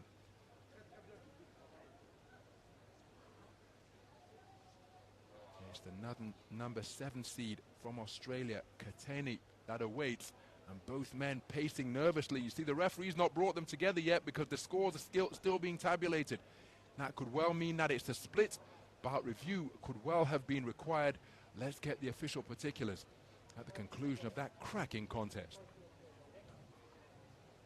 And the winner of this bout, after the bout review, on points, by split decision, is the boxer in the blue corner, Traore. And Jabril Traore, a split decision victor, and even after bout review, there's still only 1 score between them.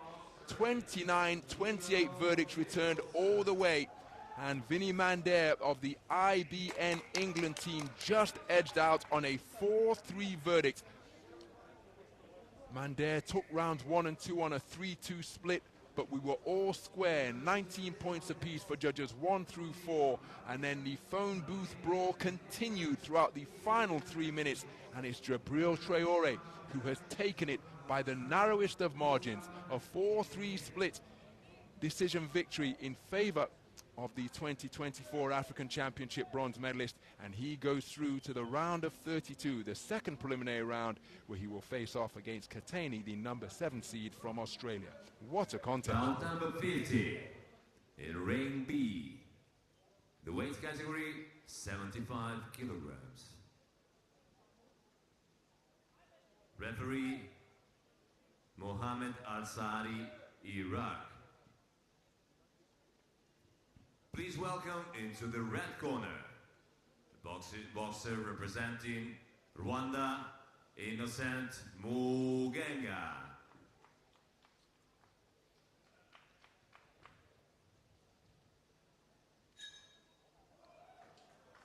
And in the blue corner,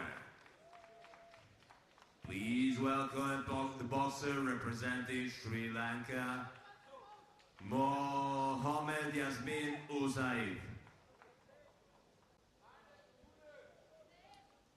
Judges. Judge 1, Uzbekistan. Judge 2, So our judges for this 75 kilogram middleweight contest hail from Uzbekistan, Zimbabwe, Russia, Bosnia-Herzegovina, and Croatia.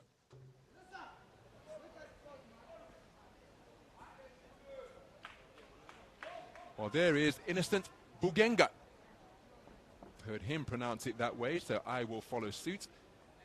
34 years of age from Rwanda. His opponent is 21-year-old Mohamed Youssef.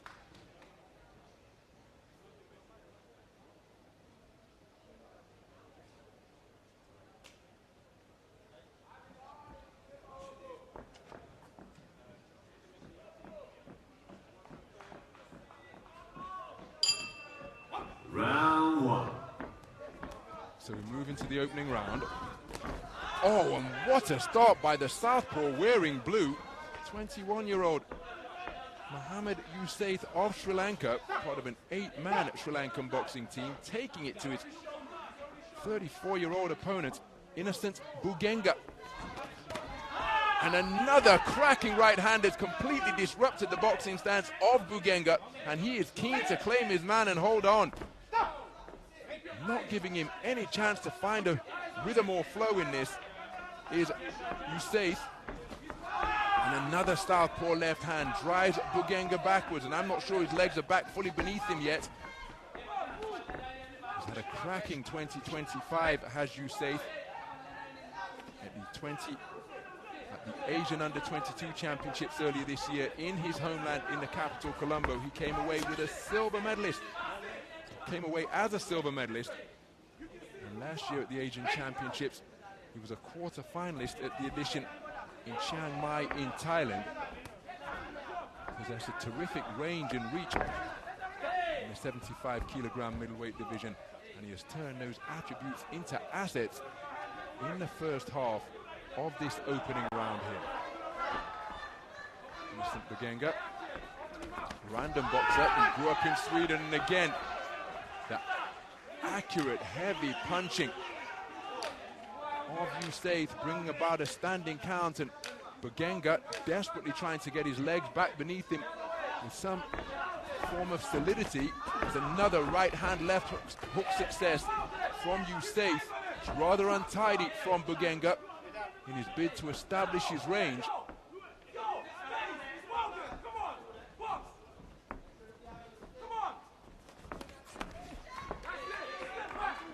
The disparity in height and the length of Youssef's arms. He's trying to lure in Bugenga now. Committed fully to that southpaw left hand, but it goes long over Bugenga. Oh my goodness. Well, Innocent Bugenga's got real problems here. He's taken an 8 count and he's just been docked a point by the referee. So, for what it's worth, I happen to think that Youssef is clearly winning this round. Of course, Bugenga's got 28 seconds to do something about that. Put on the end of a 2-shot combination that forces him backwards once again. But remember, the standing count isn't necessarily a 10-8 round, but given the dominance that Youssef has demonstrated, plus the point deduction off the card of Bugenga, we'll see some 10-7 scores returned here, because it was complete domination for Mohamed Youssef. And this man and his team, well, they've got to come up with some sort of adaptive strategy here. The right hand success for Youssef. But again, flailing shots being slung in by Bugenga. There was the right hand which jolted the head back of Bugenga. As you can see, his chin's way up in the air, his hands not in the on-guard defensive position. And the shot swiveled his head and disrupted his boxing stance. So it's going to be interesting to see these scores returned here. Well, it doesn't appear as though the point deduction has been accounted for yet. 4 scores returned of 10-9, 10-8 for judge number 1, but there has been a point deduction from the scorecard of Innocent Bugenga. Round 2. And again, sometimes in IBA boxing you see the point deduction accounted for in the round where the infringement occurred, or sometimes the point deduction is taken off at the end.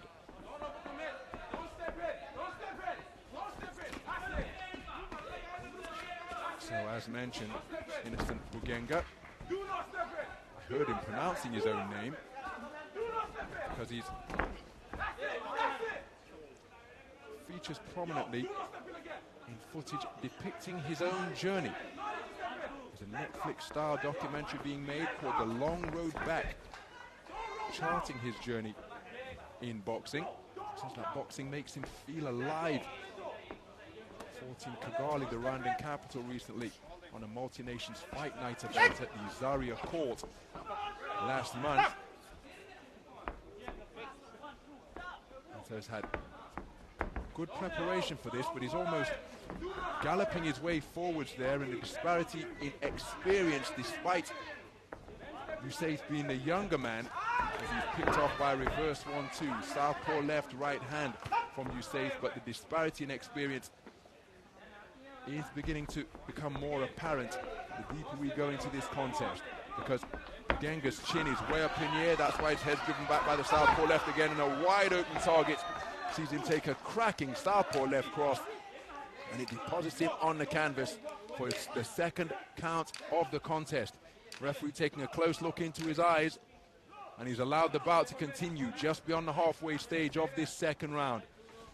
So he's got to tighten up defensively here, has Bugenga. You can see, even though he's remaining wide-eyed and concentrated, his chin way up in the air, his hands are down around his pecs, and that is just presenting a whole host of opportunity for an accurate punch pickup like Youssef. Another light left cross through the middle of the wide open hands of Bugenga once again. Have to credit the man's conditioning and commitment. He's staying in there and competing, but his defenses are all over the place. Can he tighten up in that regard, as both men continuing to hit on the break? So this impromptu intermission, perhaps an opportunity for innocent Bugenga to take in some oxygen, allow his energy levels to recover, and just get his mind back on the job and his tactics together. He's coming forward in altogether more purposeful fashion here now. Chin still a little high for my liking.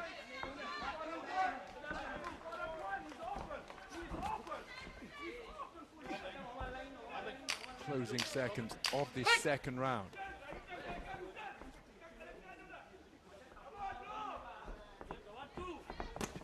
Looking to counter him with that southpaw backhand once again is Mohamed Youssef, and that is another clear round for the Sri Lankan boxer in blue.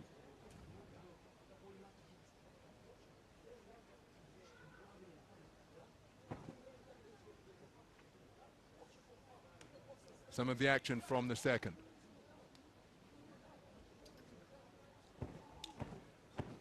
And there was the wonderful left hand. We were just saying that the defenses of innocent Bugenga became really disorganized.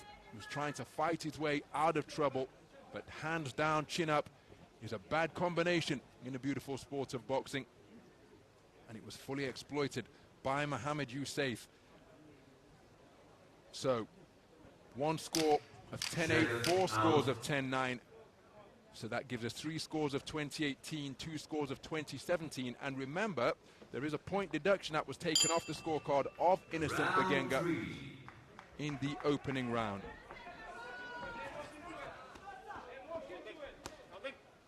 So into the third and final round we go. And a marauding long arm figure of Mohamed Youssef, just seeking to get onto the front foot and back up his opponent here in the early stages of the third. And there's another flashing right hand, and despite being just 21 years of age, the Asian under 2022 silver medalist has accrued plenty of experience during the course of his career. The southpaw from Kandy made his international debut at the age of 15, and here in his first senior world championships, this one of 10 contests in a round of 64, remember, in the 75 kilogram middleweight division. So, providing he keeps his chin out of... Oh, what a right uppercut! My goodness! That is a wonderfully picked punch from Mohamed Youssef. and taking it, remaining upright, is Innocent Bugenga.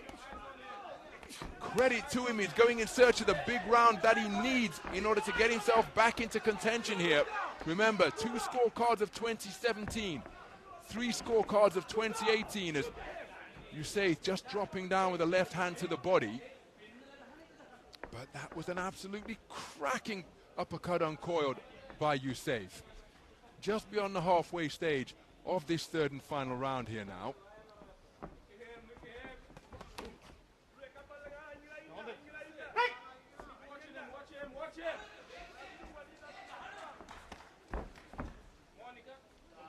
And again, you have to admire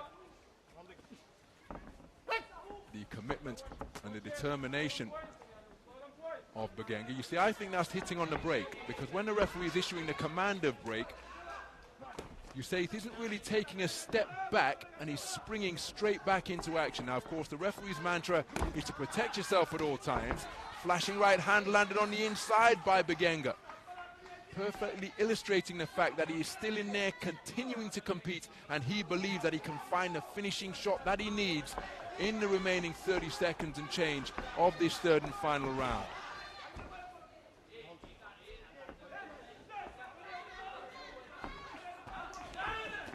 So again, nice movement in the pocket from Youssef.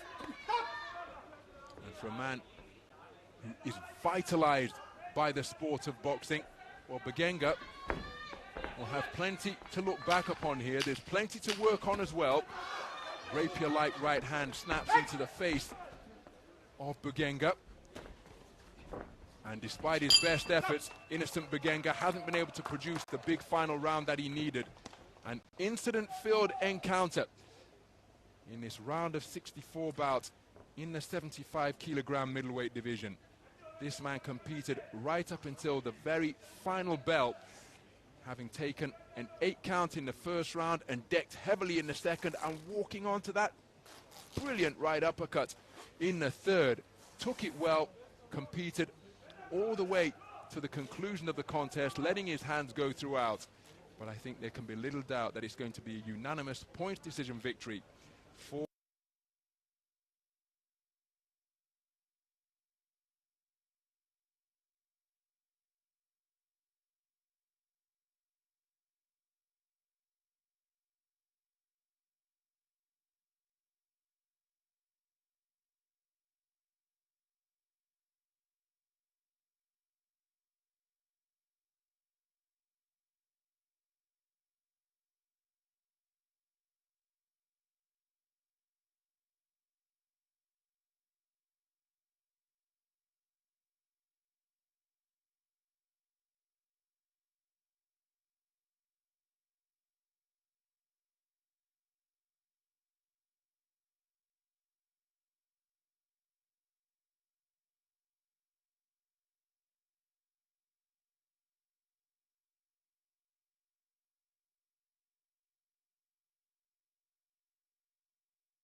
was seeking to try and get over the front foot, but he just ran into the accurate punch picking of Nanit-Zanyan. There's a good right hand landed by Lockstein. Skillful heavyweight encounter, this one. Both men, their repertoire, and the cut left eye is going to be inspected once again. I'm keeping an eye on the referee. And he said that the cut has been worsened by a punch. So in the event that this inspection results in the bout being stopped, it will be RSCI. We won't go to the scorecards. And this is the fate that can sometimes befall boxers. The cut caused by a clash, worsened by a punch. And so if that inspection did cause the bout to be stopped, then it would have been an inside the distance victory, no scorecards required for Vagkan Nanit-Zanyan. But he's made it past the inspection of the doctor, but his problems continuing to mount here now. Good work to the body from Nanit-Zanyan. And he will be encouraged by this injury that has been sustained by Lockstein, who for the first time is trying to operate as a back foot boxer. But while he was near the ropes and thinking about his attack, he was picked off by a sumptuous two-punch combination.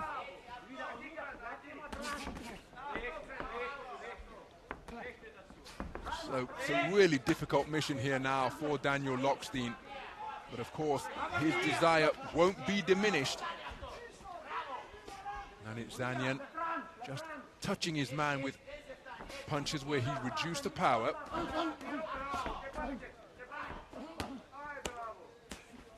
Effective defense with the gloves from Lockstein. Because again, what did he do? He's an orthodox boxer. Demonstrated that he was effective fighting out of the crowd just as he was seeking to set up there. Good left hand slung into the body from Nanit-Zanyan, and then a right hand to the rib cage from the opposite flank. Oh, that's a cracking left hook from Nanit-Zanyan, and it just seemed to shake Lockstein down to his boots. He's tucking up behind high-held gloves. Now, has he recovered from that thunderous left hand, which caught him flush? Boxer in shape can recover in a flash, of course, and look at the way Nanit-Zanyan's hands are being able to snake in between the defenses of Lockstein. Lockstein continuing to show good body language, just showing good head movement to avoid that incoming fire from Nanit-Zanyan. Nanit-Zanyan keeping his head out of harm's way. The referee allowing them to work on the inside. Neither boxer able to free their hands and take advantage of that coming together at close range. Walking his way back into the pocket and blasting away to the body with his backhand is Nanit-Zanyan. Remember, he took the first round unanimously. And I think, well, the second round was in a similar vein to the first, if not more effective for the man in the red corner, because he landed with some really solid singles, such as that right hand followed by the left hook, which stopped Lockstein in his tracks. But he took the punch as well. But I don't think, despite being in the round, that he's done enough to take the round. What say the 5 scoring judges?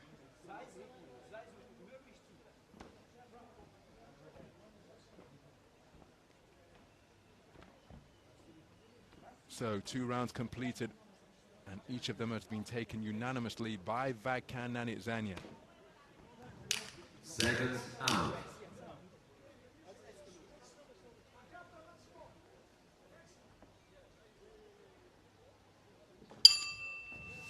So as we move into the third and final round, Vagkan Nanit-Zanyan, in his 3rd consecutive appearance at an IBA World Championships, having competed in Belgrade 2021 and Tashkent 2 years ago, is in a strong position, having taken the first 2 rounds unanimously.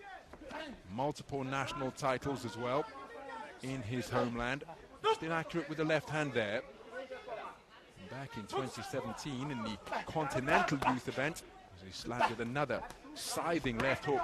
Good right hook to the body from Lockstein. But he came away with a European Youth silver in 2017, losing to the estimable Azeri boxer Mohamed Abdullayev.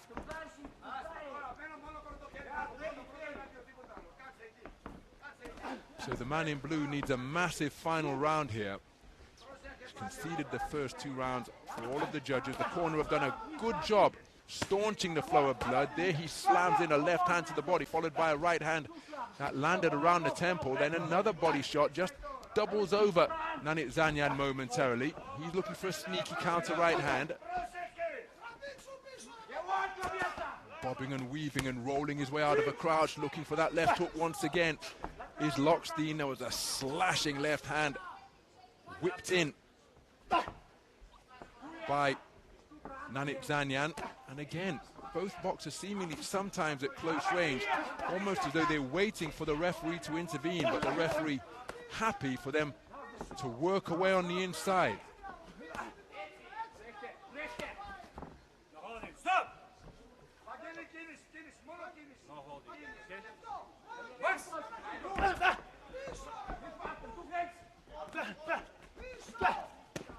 Nice right hand driven into the body by Nanit-Zanyan. And again, Lockstein, you get the impression, the way that he moves in the pocket, that he's more ideally suited to work on the inside. But when he's being shoulder to shoulder, chest to chest, he just waited for the referee to separate the two and isn't taking advantage where he could be digging away downstairs in a bid to bring the hand down and then land the finishing shot that he invariably needs after 2 completed rounds of boxing. He needs a knockout or several knockdowns.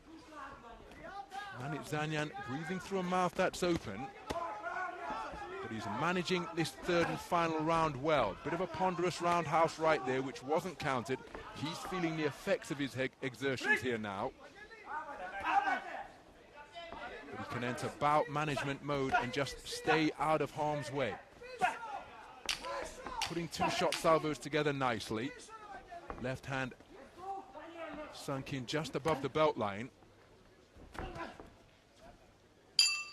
And that was a very impressive display from Vagkan Nanit-Zanyan.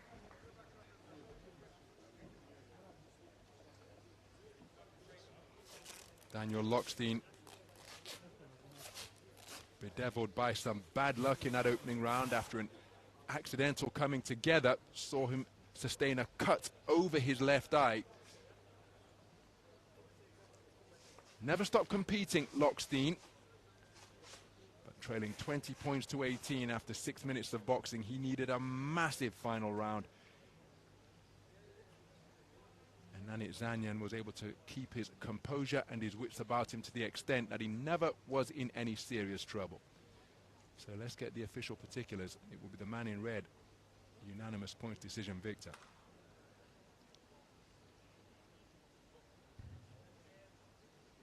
The winner of this bout, on points by unanimous decision, is the boxer in the red corner, Vagkan Nanit-Zanyan. So Vagkan Nanit-Zanyan declared a unanimous points decision victor over Daniel Lockstein of Germany, taking all 3 rounds for all 5 scoring judges. And the man from Greece goes through to the next round of the heavyweight tournament. Some of the action from that contest.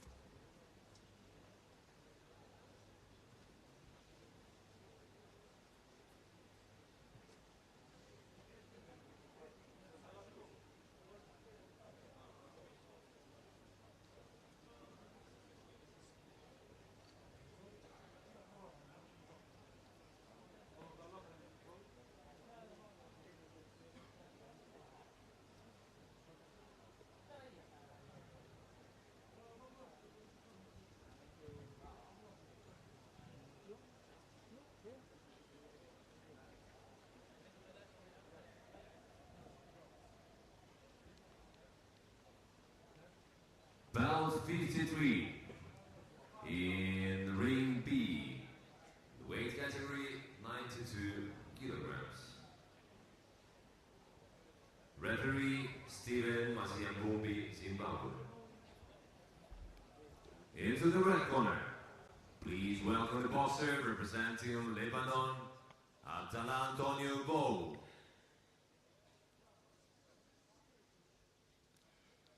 So So here then our 5 scoring judges for what will be our final competitive bout of the evening, because we have a walkover in bout number 14. As we see our judges will be scoring this one. Tonga, Mbaya.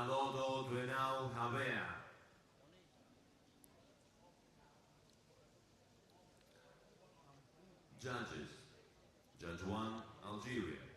Judge 2, Russia. Judge 3, Azerbaijan. Judge 4, Spain.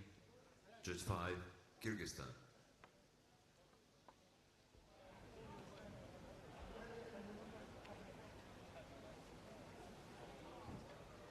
So up into the ring is Abdullah Bou, 23 years of age, the lone representative of Lebanon here in Dubai 2025. And his opponent is 24-year-old Unaloto Javier of Tonga. He one of a 2-man team from the Pacific Island nation.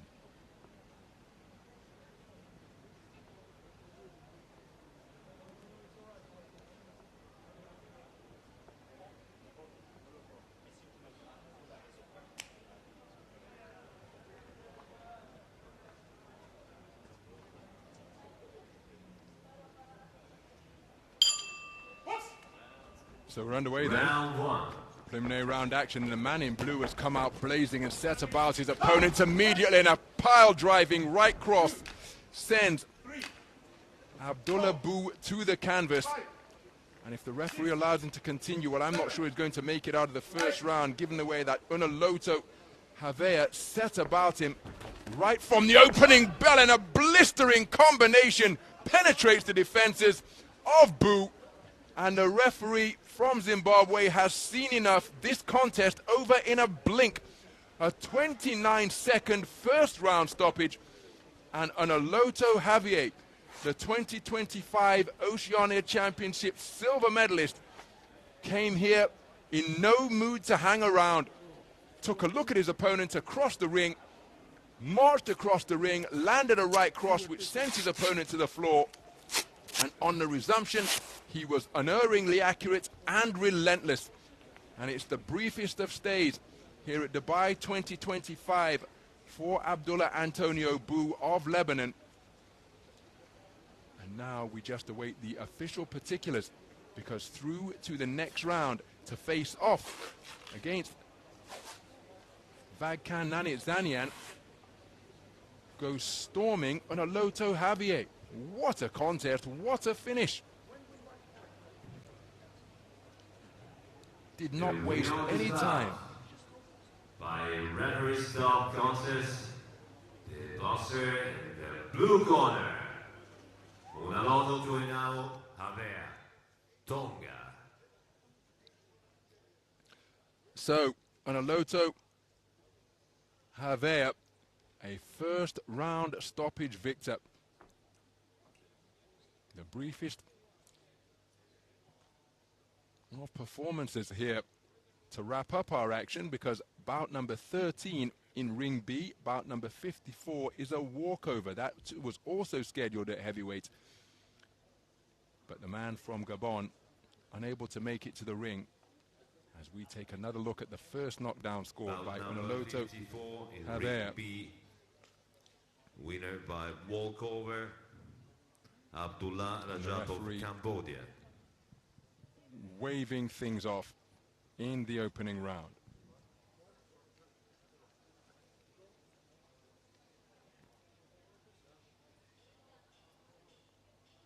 So there is confirmation of the walkover victory for Abdullah Rajapov of Cambodia at the expense of the man from Gabon. So that wraps up session 2B here at the Dubai duty-free open-air tennis venue, and it's been a magnificent day of action. There a look at the session results in the bouts that were scheduled. Outstanding action at light welterweight, light middleweight, middleweight and heavyweight, concluding with a cracking first round KO produced by the man from Tonga. So Make sure that you join us tomorrow. We'll be back on the air, 5 p.m. local time, as day 2 gets underway for session 3B here. Excuse me, yes, 3B indeed. From Ring B, as the 23rd edition of the IBA Men's World Championships continues. Thank you for staying with us. We're going to leave you with the highlights from what was a cracking session of boxing here in Ring B. Bye for now.